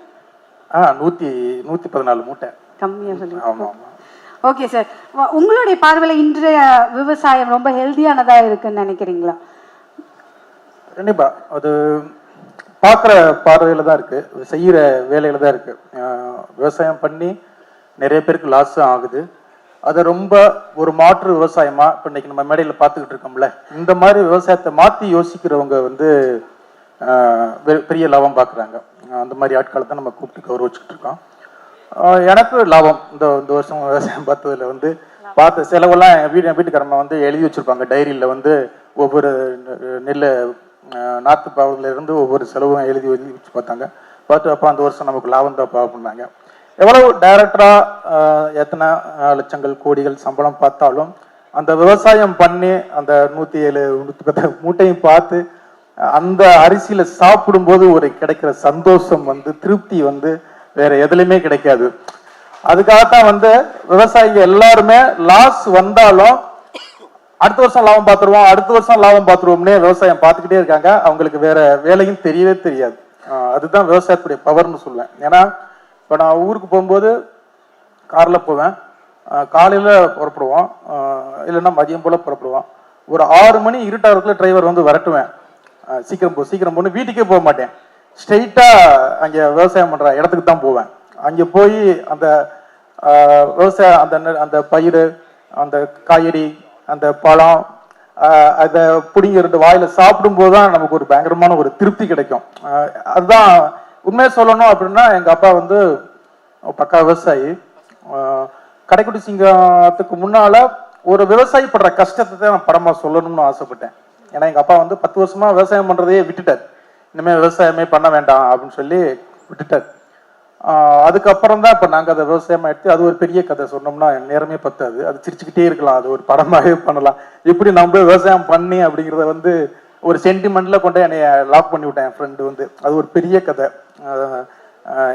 ஒரே ஒரு வார்த்தை தான் சொன்னான், நீ வந்து நேஷனல் அவார்டு வாங்கின, ஆசியா லெவலில் விருது வாங்கின, என்னென்னமோ விருது வாங்கியிருக்க, பெரிய பெரிய ஹீரோக்கெல்லாம் வச்சு படம் பண்ணிட்ட, ஆனால் உங்கள் அப்பா அம்மாவுடைய ஆத்மா சாந்தியிடம் நினைக்கிறியாடா அப்படின்னா. ஏன்டா சந்தோஷம் தானடா அடைவாங்க அப்படின்னு. அவங்க பார்த்துட்டு இந்த விவசாயம் நிலம் காஞ்சி கிடைக்காடா, எப்படா சந்தோஷம் அடைவாங்கன்னு சென்டிமெண்ட்ல வச்சுட்டான். என்னடா இப்படி சொல்ற அப்படின்னு போது, இல்லடா அதை ரெடி பண்ண, இந்த 5 ஏக்கர் ரெடி பண்ணத்தான் அவங்க ஆத்மா சாந்தி அடையும் அப்படின்னா. எனக்கும் ஆசை இருந்தது ரொம்ப நாளாவே. கார்த்தி சாருக்கு வந்து ஒரு விவசாய படம் பண்றது மாதிரி எனக்கும் ஒரு விவசாயம் படம் பண்ணணும், விவசாயத்தை பத்தி விவசாயம் பண்ணணுங்கிற ஆசை இருந்தது. சரி ஃப்ரெண்டு சொல்லிட்டானே அப்படின்னு சொல்லிட்டு ரெடி பண்ண ஆரம்பிச்சிட்டோம். எதுக்கு அவன் சொல்லியிருக்கானா, அவன்கிட்ட ஜேசிபி இருந்திருக்கு, ஜேசிபிக்கு வேலை இல்லாம இருந்திருக்கு. அதனால வந்து வச்சாடுறா, நான் என்ன எவ்வளோ ஆகும் அப்படின்னு, என்ன ஒரு 10 லட்ச ரூபா ஆகும், அப்படியே வேலையை போட்டு ஆரம்பிச்சு விடுறா அப்படின்னா. அப்படியா, அப்ப ஆரம்பிச்சிடலாம்டா அப்படின்னு திருப்பி ஒரு இடத்துல போய் எப்படி அந்த விவசாயத்தை ரெடி பண்ணாங்க அப்படிங்கிற ஒரு இடத்த காமிக்கிறான். பாரு, தரிசா கொள்ளக்காடு மாதிரி தான் கிடந்தது, இது இப்போ எப்படி சோலையா இருக்கு பாரு, இப்படி உனது இடத்த ஆக்கிடலாம்டா அப்படின்னா. இப்போ என் இடத்த போய் பார்க்குறேன், அங்கே பார்த்தா ட்ரிங்க்ஸ் பண்ணுறதுக்கு மிஸ்யூஸ் பண்ணுறதுக்கான ஒரு எல்லாமே இருக்கு. Plastic cover, bottles, beer bottle, சரக்கு பாட்டிலாம் கிடக்குது, சாராயமே காய்ச்சிருக்காங்க. எனக்கு ரொம்ப வருத்தம். சே, அப்பா அம்மா இடம் இப்படி ஒரு அதுக்குள்ளே தான் கிடந்தாங்க அவங்க வாழ்க்கை. சிவகுமாரையா சொன்னது மாதிரி அவங்க வாழ்க்கை புறமே அதுக்குள்ளதான். காலைல விடியறதுக்குள்ள போயிடுவாங்க, இருட்டாகிறதுக்குள்ள தான் அவங்க வீட்டை பார்க்கறது, இருட்டு நேரத்துல தான் வீட்டையே பார்ப்பாங்க. அவங்க இந்த பகல் நேரத்துல ஃபுல்லா வயலுக்குள்ள தான் கிடப்பாங்க. அப்படி இடம் இப்படி கிடக்குதே அப்படின்னு சொல்லி எனக்கு பயங்கர இதுவாகி, சரி ரெடி பண்ணுடான்னு சொல்லி அந்த இடம் பசுமையா இருக்குன்னு சொல்லி ரெடி பண்ணிட்டோம். எதுக்கு எங்க அப்பா அம்மா அவங்க விவரம் தெரிஞ்சவங்க எதுக்கு விட்டுட்டு போனாங்கன்னா, கேணியில தண்ணி வரல, அதுக்கு மிக பாறை வந்துருச்சு, இதுக்கப்புறம் விவசாயம் பண்ண முடியாதுன்னு சொல்லி விட்டுட்டாரு. அவர் புத்திசாலி. நான் சொல்றேன், இல்லடா பாருடா அப்படிங்கிறேன். 10 கிலோமீட்டர்ல வந்து போரை போட்டு அங்கிருந்து தண்ணியை கொண்டாந்து கேணிக்கில விட்டு அங்கிருந்து சப்பலை பண்ணி எல்லாம் விவசாயம் பண்றான், நீ என்னடா காசை வச்சுக்கிட்டு இப்படி பண்ற அப்படின்ட்டான். சரி ஓகேன்னு சொல்லி கேணி வெட்டுறதுக்கு இன்னொரு ஃப்ரெண்டு ஒயிட்டுன்னு சொல்லி அவன் வர்றான். அவன் என்ன, அதை புடிங்கி எடுத்துடலாம், தண்ணி பிச்சுக்கிட்டு வரும், இப்பதான் 4 கேணி வெட்டினி அப்படிங்கிறான். சரி ஓகேடா, கேணியை வெட்டுறான்னா அவன் ஒரு 4-5 லட்சம் கணக்கு காமிக்கிறான். தண்ணியே வரல. நான் தான் சொன்னலடா அப்படின்னா, இப்ப 15 தாண்டி போயிட்டு இருக்கு கணக்கு. போடுறா வேலிய, இப்ப சும்மா இந்த வேலி முள்ளு வேலி போட்டீங்கன்னா மாடு வந்து மேய்ச்சிட்டு போயிடும், நல்லா கம்பி வேலி போடுன்னு சொல்லி அதுக்கு ஒரு 5-6 லட்சத்தை கணக்கு ஏத்துறாங்க. இப்ப அந்த இடத்துல கல்யாணம் வீடு, காது குத்து வீடு, எல்லா வீடு எல்லாத்து வீட்டுக்கும் போமா, அங்க எல்லாரும் என்னை பாவமா பார்க்க ஆரம்பிச்சிட்டாங்க. ஏமாப்ல காசு வச்சிருந்தா கொஞ்சம் குடியா கல்யாணம் எல்லாம் பண்ண வேண்டியது இருக்கு, கொண்ட கொள்ளக்காட்டுல போட்டு காசை பூரா கரியாக்கிட்டு இருக்காமே, தண்ணியே வெள்ளையாமே அப்படின்ட்டாங்க. இது என்னடா பண்ணோன்னா பக்கத்துல என் மாமனார் வேற இருக்காரு. மாப்பிள்ள விட்டுறக்கூடாது மாப்பிள்ள, இது பிரஸ்டீஜ் இஷ்யூ ஆயிடுச்சு, நம்ம எப்படியாவது விவசாயம் பண்ணி கருது அடிச்சாகணுங்கிறாரு. யோ படம் பண்றது மாதிரி எப்படியாவது ஹிட்டு கொடுத்தாகணுங்கிற லெவல்ல நம்மளை கொண்டு வந்து நிறுத்திட்டாங்க. இல்ல மாமா அது பாத்துக்கலாம் அப்படின்னா சைடு போர் அடிக்கும் மாப்பிள்ள, சைடுல நல்ல ஒரு 10 கசம் கீழே வெட்டி விட்டு சைடு போர் சுத்தி அடிச்சிங்கன்னு வச்சுக்கோங்களேன், எங்கேயாவது ஒரு இடத்துல புட்டுக்கும் தண்ணி வந்துருந்தார். சரின்னு சொல்லி அதுக்கு ஒருத்தனை கூட்டி வர்றாங்க, ஓட்டம் பாக்குறான், இது பாக்குறான், இதுக்கு இடையில போர் போடுங்க தண்ணி வந்துருந்தாங்க. போர் 3 இடத்துல போட்டோம், சுத்தமா தண்ணியே வரல. இப்ப எவன் கூட்டி வந்து என்னை விவசாயம் பண்ணுன்னு சொன்னானோ அவன் சொல்றான், ராஜா உனக்கு சினிமாவில் லட்னடா ராசி இருக்குடா, விவசாயத்துல ராசியே இல்ல, பொய்த்து போச்சுடா அப்படின்ட்டான். ஏய் நீ தாடா சொன்ன அப்படின்னா, விவசாயத்துக்குலாம் ஒரு ராசி வேணும்டா, அதுக்கெல்லாம் ஒரு லக்கு வேணும், உனக்கு சுத்தமா இல்லைன்ட்டான். கொண்டாந்து எப்ப 50 தாண்டி போய்கிட்டு இருக்கு கணக்கு. நீ வெட்டி சைடு போர் அடிச்சா ஒரே ஒரு இடத்துலங்கய்யா தண்ணி சூன்னு ஊத்துச்சு. அப்புறம் பாடா போதும்டா அப்படின்னா, இதுக்கு பக்கத்துக்குள்ள இது வெட்டுறதுக்குள்ள மீன் பள்ளம் போடு. கார்த்தி சாருக்கு போன் அடிக்கிறேன், சார் தண்ணியே வரல, என்னன்னா அவர் 4 வீடியோ அனுப்பிடுறாரு தண்ணியை சேமிப்பது எப்படி அப்படின்னு சொல்லிட்டு. அவர் 10ஆவதுக்கு அவர் ஒரு 10 லட்சம் ரூபாய் கணக்கு ஏற்றி விட்டாரு. சரின்னு சொல்லிட்டு ஒரு மீன் பள்ளம் வெட்டுவோம், தண்ணி வர்ற தண்ணி பூரா சேமிச்சுக்கும் கிணத்துல தண்ணி வந்துடும் அப்படின்னு சொல்லிட்டு ஒரு மீன் பள்ளத்தை வெட்டிட்டோம். அதுக்கு ஒரு 3-4 லட்சம் செலவு. அதுக்கு கவர்மெண்ட் சலுகை இருக்கு மீன் பள்ளம் வெட்டுறதுக்கு. இங்க நிறைய விவசாயிகளுக்கு என்னென்ன ஃப்ரீயா கவர்மெண்ட் கொடுக்குன்னு தெரியாம இருக்கிறோம். இதை என் ஃப்ரெண்ட்ஸ் மறைச்சிட்டாங்க. ஏன்னா கவர்மெண்ட் காசு கொடுத்துச்சுன்னா அவனுக்கு வரதுக்கு லேட் ஆகும் பில்லு. நானே அப்பப்போ கொடுத்துக்கிட்டு இருக்கல, அதை மறைச்சு மீன் வெட்ட சொல்லிட்டாங்க. இப்ப மீன் பள்ளம் வெட்டி ரெடியாகி அப்போ ஒரு மழை பெஞ்சு தண்ணி கிடக்கு, பத்தியா சுனந்து நடக்குது அப்படின்னாங்க. அப்பா இந்த மாதிரி தண்ணி எல்லாம் சேவ் பண்ணிக்கலாம் அப்படின்னா மருதமுத்துன்னு ஒரு கேரக்டர் வருது. என்ன மருதமூலையில கொண்டாந்து பள்ளத்தை வெட்டியிருக்க, காசியே நிலைக்காது அப்படின்னு. பல்ல வெட்டினது மருதமூலையில இல்ல, மருதமூலையில பள்ளத்தை வெட்டினீங்கன்னா காசு நிலைக்காது, சனி மூலையில தானே என் பள்ளம் வெட்டணும் அப்படிங்கிறாப்ல. அப்புறம் தண்ணி எல்லாம் சனி மூலைக்கு போயிட்டு இருக்குன்னு சொல்லி போடியா ஒரு பெரிய பள்ளம்னும் நல்லா அந்த தேட்டர் அளவுக்கு பெரிய பள்ளத்தை அங்கே ஒரு மீன் பள்ளம். இப்படி ஒரு கதை, அது ஒரு படம் எடுக்கலாம்னு வச்சுக்கோங்களேன். ஆனா அப்பதான் விவசாயிகளுடைய கஷ்டம், நம்ம கிட்ட சம்பாதிக்கிறோம், சினிமாவில் வரவு வருது, அதை எடுத்த கொண்டு அதுல போடுறோம், பார்க்கும்போது சந்தோஷமா இருக்கு. ஆனா விவசாயமே இதுதான் பொழப்புன்னு இருக்கவங்களுக்கு எங்கிருந்து வரும்? அதுக்குள்ள போடணும், அதுக்குள்ள இருந்து எடுக்கணும். அதுல 100 போட்டா 80 தான் வருது அப்படின்னா அப்படி விவசாயம் பண்ணணும். ஆனா பிடிவாதமா வீம்புக்கு இதுக்குள்ளேதான் கிடப்பேன், இதுக்குள்ளேதான் ஜெயிப்பேன், இதுக்குள்ளேதான் பண்ணுவேன் அப்படின்னு சொல்லி நம்ம எல்லாரும் சாப்பிட்றதுக்கு, சிட்டில இருந்து சாப்பிட்றதுக்கு அவங்கள கஷ்டப்பட்டு வருத்தி அவங்க நமக்கு பண்ணிக்கிட்டு இருக்காங்க. அதுக்கு இப்படி ஒரு உழவன் ஃபவுண்டேஷன் மூலமா, கார்த்தி சார் மூலமா இப்படி ஒரு நல்ல விஷயம். வருஷம் நான் கலந்துக்குவேன், போன வருஷம் கலந்துக்க முடியல, போன வருஷம் கருதுக்க போயிட்டேன். கார்த்தி சார் போன் அடிச்சார், சார் போன வருஷம் நீங்க எல்லாரும் ஒரு மாதிரியா இருந்தது சார் அப்படின்னாரு. சார் எனக்குமே ஒரு மாதிரியா இருந்தது, ஏதோ நம்ம குடும்ப விழா மாதிரி அப்படின்னு. உண்மையிலேயே கார்த்தி சார் கடைக்குட்டி சிங்கம் எடுத்ததுக்கு சுப்ரியா சார் நீங்க நான் எவ்வளவு சந்தோஷப்பட்டோமோ அதெல்லாம் விட பெரிய சந்தோஷம் உழவன் ஃபவுண்டேஷன் ஆரம்பிச்சு இப்படி ஒரு சேல் பண்றதுக்கு தான் சொல்லுவேனா. ஏன்னா இதை பண்றதுக்கு தான் ஆள் இல்லை. கடைக்குட்டி சிங்கத்தை யார் வேணாலும் தயாரிச்சிருப்பாங்க, யார் வேணாலும் நடிச்சிருப்பாங்க. ஆனா உழவன் ஃபவுண்டேஷன் பண்றது தான் உண்மையிலேயே நீங்க பண்ண படங்கள்ல நல்ல நல்ல விஷயங்கள்ல இதுதான் முதன்மையான ஒரு விஷயம் நான் கண்டிப்பா சொல்லுவேன். இதை மேடை பேச்சா பேசல, ஒரு விவசாயியா ஒரு வழியா அவங்க இன்னைக்கு வந்தவங்க அந்த அக்காக்கள் மூஞ்சில எல்லாம் பார்க்கும்போது சந்தோஷத்தை, உண்மையிலேயே அக்கா தங்கச்சியுடைய சந்தோஷத்தை பார்க்குறேன். அவ்வளவு பெரிய இதுவா இருக்குது. உண்மையிலே நான் நிறைய பேசிட்டேன், ஒரே ஒரு வார்த்தை மட்டும் சொல்லிட்டு இறங்கணும்னு ஆசைப்படுறேன். விவசாயத்தை பத்தி பேசினா இந்த இடத்துல தான் பதிவு பண்ண முடியும்.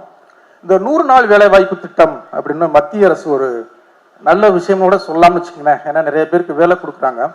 அது நல்ல விஷயமா அப்படின்னு சொன்னா விவசாயிகளை பொறுத்த வரைக்கும் அது நல்ல விஷயம் கிடையாது. ஏன்னா விவசாயம் பண்றதுக்கு ஆளே வர்றது கிடையாது.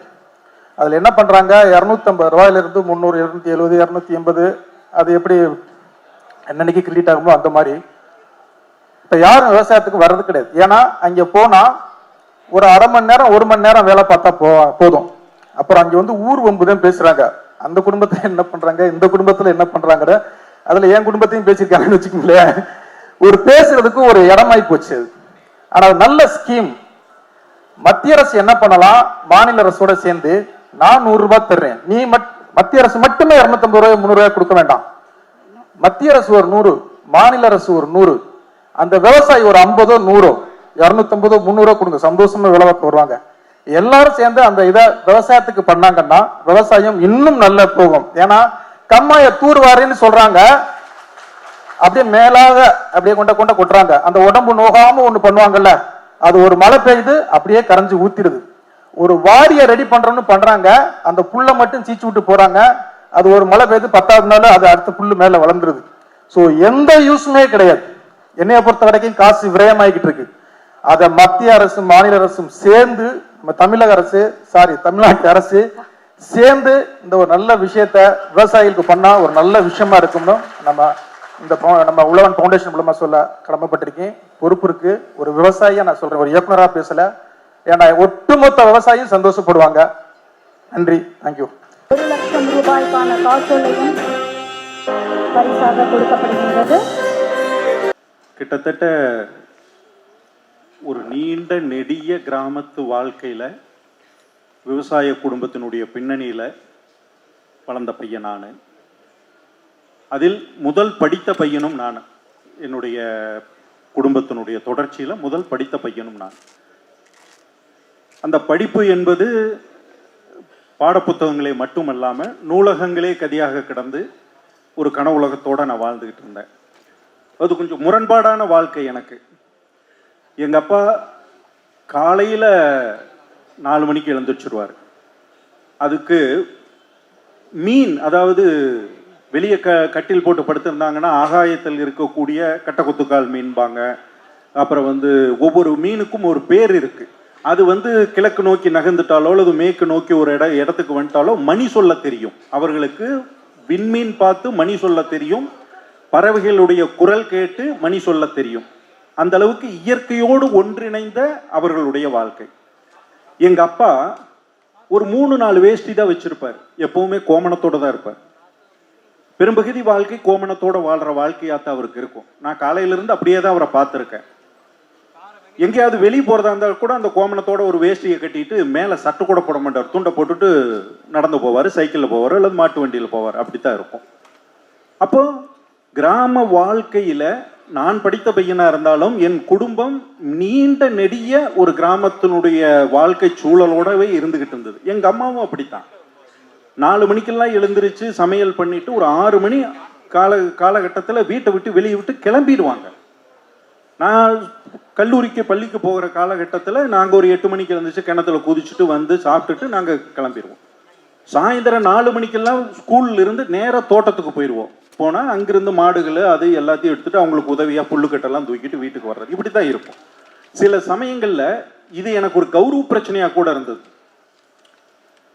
சந்தைகள் புதன்கிழமை மணிக்கு எங்கள் ஊரில் சந்தை கூடும், அல்லது ஒரு பொருளை தூக்கிக்கிட்டு மார்க்கெட்டுக்கு கொண்டு போகணும் அப்படிங்கும்போது பெரும் விவசாயியாக இருந்தால் மாடுகள் எல்லாம் தூக்கிட்டு போயிடலாம்.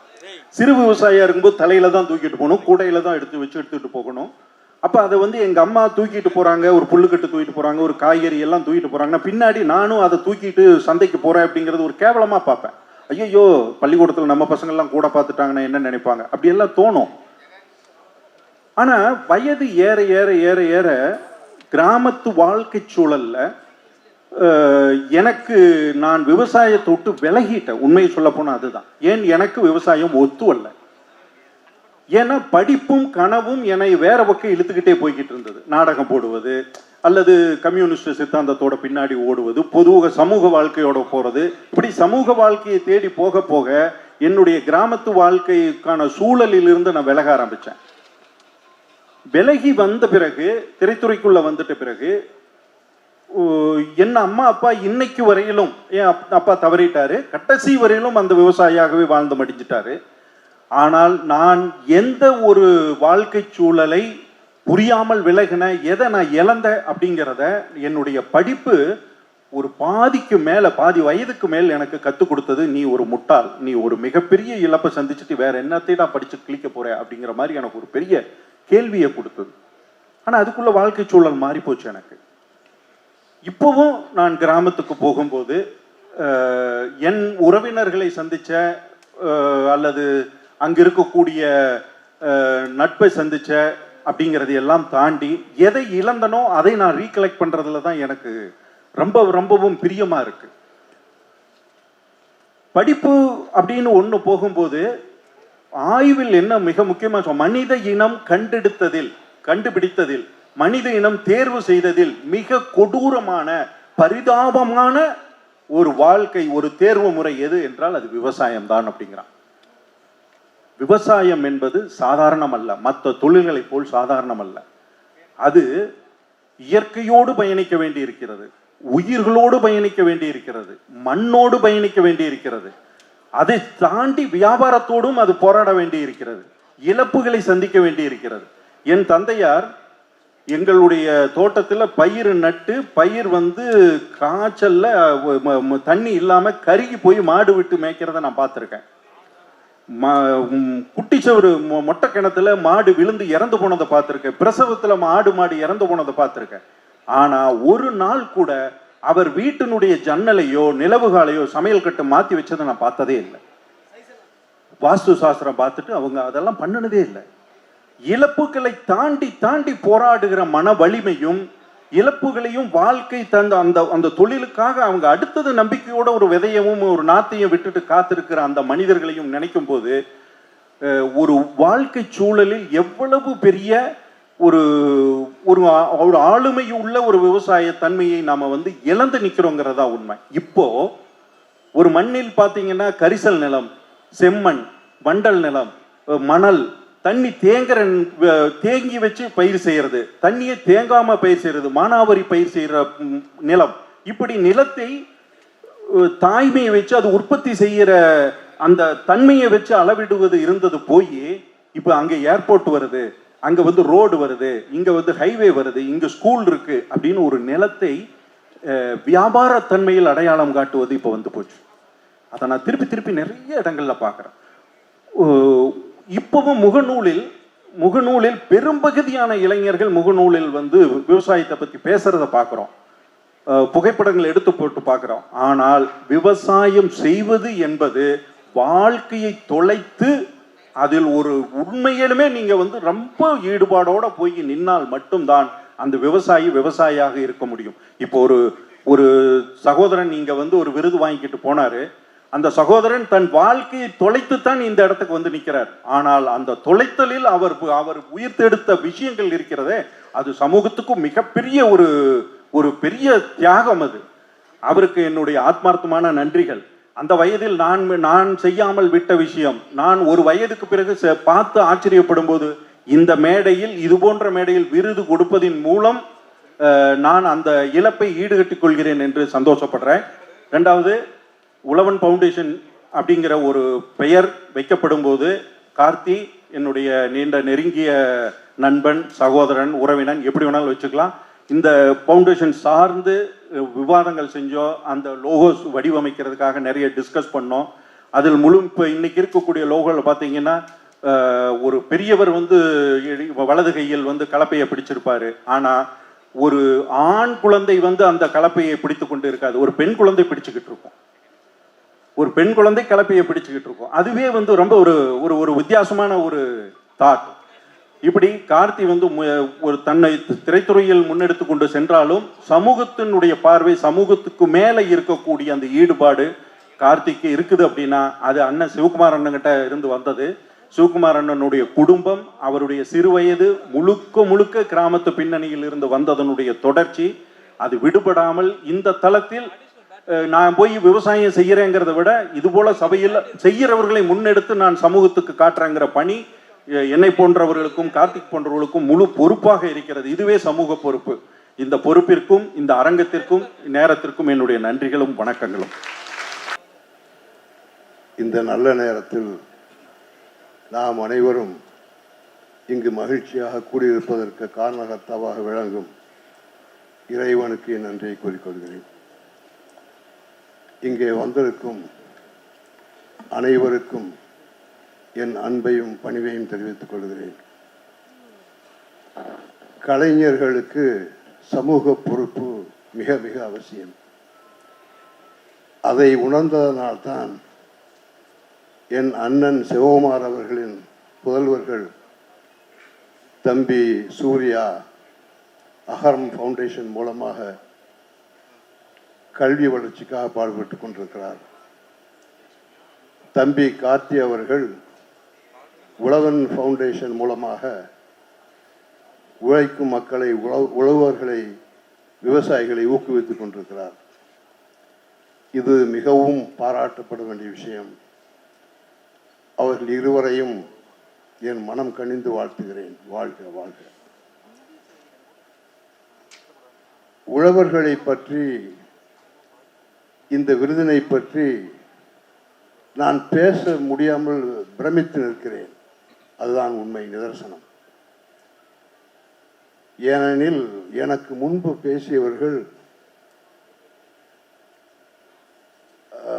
மருத்துவர் ஐயா சிவராமகிருஷ்ணன் அவர்கள், அண்ணன் சுல்தான் அவர்கள், உழுதுவுன் சுந்தர் அவர்கள் இங்கு காட்டிய காணொளிகள் அத்தனையும் எனக்குள் மிக பெரும் பிரமிப்பை ஏற்படுத்தி கொண்டிருக்கின்றன.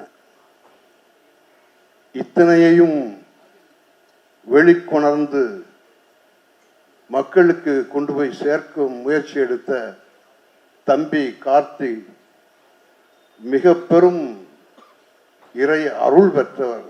இறைவன் இதைத்தான் விரும்புகிறான். இது சாதாரண விஷயமில்லை. மகாத்மா காந்தியடிகள் நம் இந்திய தேசத்தின் ஆன்மா கிராமங்களில் தான் இருக்கிறது என்றார். அவர் குறிப்பிட்டது விவசாயத்தை தான். ஏனெனில் நம் இந்திய தேசம் விவசாய பொருளாதாரத்தை தான் அடிப்படையாக கொண்டது. அதனால் நம் தேசத்தில் விவசாயிகள் தன்னிறைவு பெற்று மகிழ்ச்சியாக இருந்தால்தான் நம் பொருளாதாரம் விருத்தி அடையும், மேன்மையடையும். அதற்கான சிறு சிறு முயற்சிகளாக பலரும் பாடுபட்டு கொண்டிருக்கிறார்கள் என்பதை அறியும் பொழுது மிக்க மகிழ்ச்சியாக இருக்கிறது. தம்பி கார்த்தி இந்த விழாவுக்கு என்னை அழைத்த போது ஒரு பெண்கள் குழு அவர்கள் தங்களது தளராத முயற்சியாலும் உழைப்பாலும் நிறைய சாதித்து காட்டியிருக்கிறார்கள் என்பதை சொல்லி காட்டினார். அது கேட்டு மிகவும் மகிழ்ச்சி அடைந்தேன். ஏனெனில் ஆதியில் நம் முன்னோர்கள் காட்டை திருத்தி கழனியாக்கினார்கள். காட்டை திருத்தியது ஆண்களாக இருந்தாலும் அதை களனியாக்கி உயிரூட்டியவர்கள் பெண்கள். இதுதான் வரலாறு.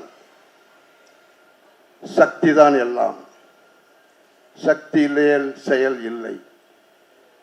அப்படி இந்த சக்தியான பெண்கள் நினைத்தால்தான் ஒரு வீடும் உருப்படும், நாடும் உருப்படும். பெண்களின் விடாமுயற்சியும் உழைப்பும் பொறுமையும் சகிப்புத்தன்மையும் அதன் மூலம் அவர்கள் சாதித்து காட்டியிருப்பதையும் பாராட்டுவதை என் பாக்கியமாக கருதுகிறேன். வணக்கம். நன்றி. நன்றி சார். நான் முன்பே குறிப்பிட்டது மாதிரி இந்த பர்டிகுலர் கேட்டகரிக்கு வந்து ரொம்ப க்ளோஸ் டு மை ஹார்ட் அப்படின்னு சொல்லியிருந்தேன். இந்த விருதினை திரு ராஜ்கிரண் ஐயா அவர்களோடு இணைந்து வழங்குவதற்காக நம்மிடையே முன்னாள் தருமபுரி மாவட்டத்தின் ஆட்சியர், தற்போதைய தமிழ்நாடு மகளிர் மேம்பாட்டு நிறுவனத்தின் மேலாண் இயக்குனர் திருமதி திவ்யதர்ஷினி ஐஏஎஸ் அவர்களை அன்போடு மேடைக்கு அழைக்கின்றோம்.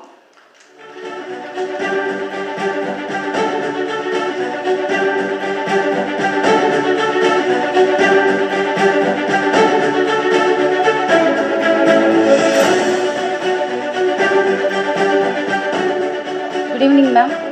Thank you so much for coming. Thanks a lot, ma'am. நீங்கள் பார்த்துருந்துருப்பீங்க, நிறைய விருதுகள் இப்போ கொடுத்துட்ருக்கோம். இது பர்டிகுலராக பெண்களுக்கான விருதுகள் இப்போ நாங்கள் கொடுக்க போகிறோம். மேம், உங்களுக்கே தெரியும், நீங்கள் நிறையா வந்து தமிழ்நாட்டில் ஊரக மற்றும் நகர்ப்புற பகுதிகளில் 40,000க்கும் மேற்பட்ட மகளிர் சுய உதவி குழுக்களை வந்து உருவாக்கி இருக்கிறீங்க. அது மட்டும் இல்லாமல் வருடம் வந்து பெண் விவசாயிகளுக்கு பல ஆயிரம் கோடிக்கு மேலே வங்கி கடன்கள் மானியங்கள்லாம் தமிழ்நாடு அரசு மகளிர் மேம்பாட்டு நிறுவனத்தின் மூலமாக கொடுத்துட்டு வரீங்க. ஸோ நீங்கள் நிறைய மகளிர் குழுக்களை வந்து சந்திச்சிருந்துருப்பீங்க. அப்படி பார்க்கும்போது அவங்க சந்திக்கக்கூடிய சவால்கள்லாம் என்ன மாதிரியாக இருக்குது? அது மட்டும் இல்லாமல் இந்த வேளாண் துறையில் பெண்கள் வந்தால் அது எந்த விதத்தில் வந்து சிறப்பாக இருக்கும், அவங்களுடைய எதிர்காலம் எப்படி வந்து இருக்கும் அப்படின்னு நீங்கள் ஷேர் பண்ணுங்க. வேளாண் துறையில் மட்டும் இல்லை, எல்லா துறையிலுமே பெண்கள் வந்தால் ரொம்ப நல்லா இருக்கும் அப்படின்றது வந்து என்னோட பர்சனல் ஒப்பீனியன். ஸோ இப்போ என்னோட வேலை நிமித்தமாக மகளிர் மேம்பாட்டு நிறுவனத்தில் இருக்கும்போது நிறைய பெண்களை பார்க்கக்கூடிய ஒரு ஆப்பர்ச்சுனிட்டி கிடைக்குது. 40,000 இல்லை, 4 லட்சத்துக்கும் மேற்பட்ட குழுக்கள் வந்து நம்மக்கிட்ட தமிழகத்தில் இருக்குது. இந்த குழுக்களில் எல்லாருமே மகளிர் தான், 99% வந்து மகளிர் தான் இருக்காங்க. மாற்றுத்திறனாளிகள், மற்ற ஸ்பெஷல் குரூப்ஸ் தவிர, முதியோர்கள் குழுக்கள் தவிர பாக்கி எல்லா இடத்துலையுமே மகளிர் குழுக்கள் தான் பெரும்பான்மையாக இருக்குது. எனக்கு வந்து பெண்கள் விவசாயத்தில் அவர்களோட ரோலை வந்து அண்டர்ஸ்டாண்ட் பண்ணுறது ஒரே ஒரு இன்சிடெண்ட்டில் தான். நான் சிட்டிலேயே பிறந்து வளர்ந்த ஒரு பெண்ணு. ஸோ மாவட்ட ஆட்சியில் இருக்கும்போது ஒரு இன்ஸ்பெக்ஷன் நிமித்தமாக வந்து போய் எப்படி வந்து பயிரை அறுக்கும் போது அதுக்கு வந்து இன்சூரன்ஸ்க்காக வந்து ஒரு க்ராப் இன்ஸ்பெக்ஷன் டெஸ்ட் பண்ணுவோம். அது பண்ணி காட்டுவாங்க, நம்ம பார்ப்போம். சரி, நம்ம சிட்டிலே வளர்ந்துருக்குமே, எப்படி பண்ணுறாங்க பார்க்கலாம். அது கத்தி பிடிக்கிறது ஒரு ஸ்டைலு, அது பிடிக்கிறது வந்து சாதாரணமாக இருக்க முடியாது, கயிறு அறுக்கிற மாதிரி அறுக்க முடியாது. அது ஆக்சுவலாக ஒரு ஆர்ட்டு. சீட்டில் உட்காந்து வேலை பார்த்துக்கலான்னு அந்த ஒரு நிமிஷத்தில் தோணுச்சு. பட் வயலில் வந்து ஒரு 2 நிமிஷம் குனிஞ்சு அந்த பொசிஷனில் நின்று கதர் அறுக்கிறது அப்படின்றது வந்து சாதாரண விஷயம் கிடையாது. உண்மையாலுமே இதை செய்யக்கூடிய ஒரு உழவருமே வந்து நம்ம எவ்வளோ கடினமாக அதை வந்து செய்கிறாங்க. அந்த ஒரு நெல்மணிக்கு நம்ம வந்து எவ்வளோ ஒரு அலட்சியம் இருக்குது நம்ம தட்டில் வரும்போது அப்படின்னு நம்ம நிறைய டைமில் பார்க்குறோம். பட் அவங்க அந்த ஒரு நெல்மணி வந்து நிலத்தில் விழும்போது கூட அதை எடுத்து மறுபடியும் வந்து அந்த இடத்துல போடுவாங்க. அது வந்து பார்த்து நான் உண்மையாகவே பிரமிப்பு அடைஞ்சிருக்கேன். இது எனக்கு 30 வயசில் தான் தெரிஞ்சுது. 32 வயசில் தான் எனக்கு வந்து இது தெரியக்கூடிய ஒரு ஆப்பர்ச்சுனிட்டியே கிடச்சிருக்கு. எத்தனை பேருக்கு சிட்டியில் வாழ்றவங்களுக்கு இந்த ஆப்பர்ச்சுனிட்டி கிடைக்கும்னு கூட தெரியாது. என் வேலை எனக்கு அதை கொடுத்ததுன்னு கூட நான் சொல்ல முடியும். பட் அது வந்து ஒரு மொமெண்ட் ஆஃப் ரியலைசேஷன். உழவர்களுக்கு நம்ம வந்து இதுவரைக்கும் வந்து உரிய அங்கீகாரம் கொடுக்கல அப்படின்றது. விருதுகள் மட்டும் கிடையாது, விருதுகள் கண்டிப்பாக வந்து ஒரு முக்கியமான அங்கீகாரம். அவங்கள ரெஸ்பெக்ட் பண்ணாலே வந்து அதுதான் அவங்களுக்கு பெரிய பெரிய அங்கீகாரமாக இருக்கணும். அந்த நிமிடத்துலேருந்து நான் வந்து அந்த ரெஸ்பெக்டை வந்து பன்மடங்கு உயர்த்தி இருக்கேன். இந்த தருணத்தில் அனைத்து உழவர்களுக்கும் எனது மனமார்ந்த நன்றிகளை வந்து ஒரு நொடியும் சொல்லணும் அப்படின்றத வந்து இந்த தருணத்தில் வந்து நான் அதை மெய்ப்பிச்சுக்கிறேன். அனைவருக்கும் எனது நன்றிகளை தெரிவித்துக் கொள்கிறேன்.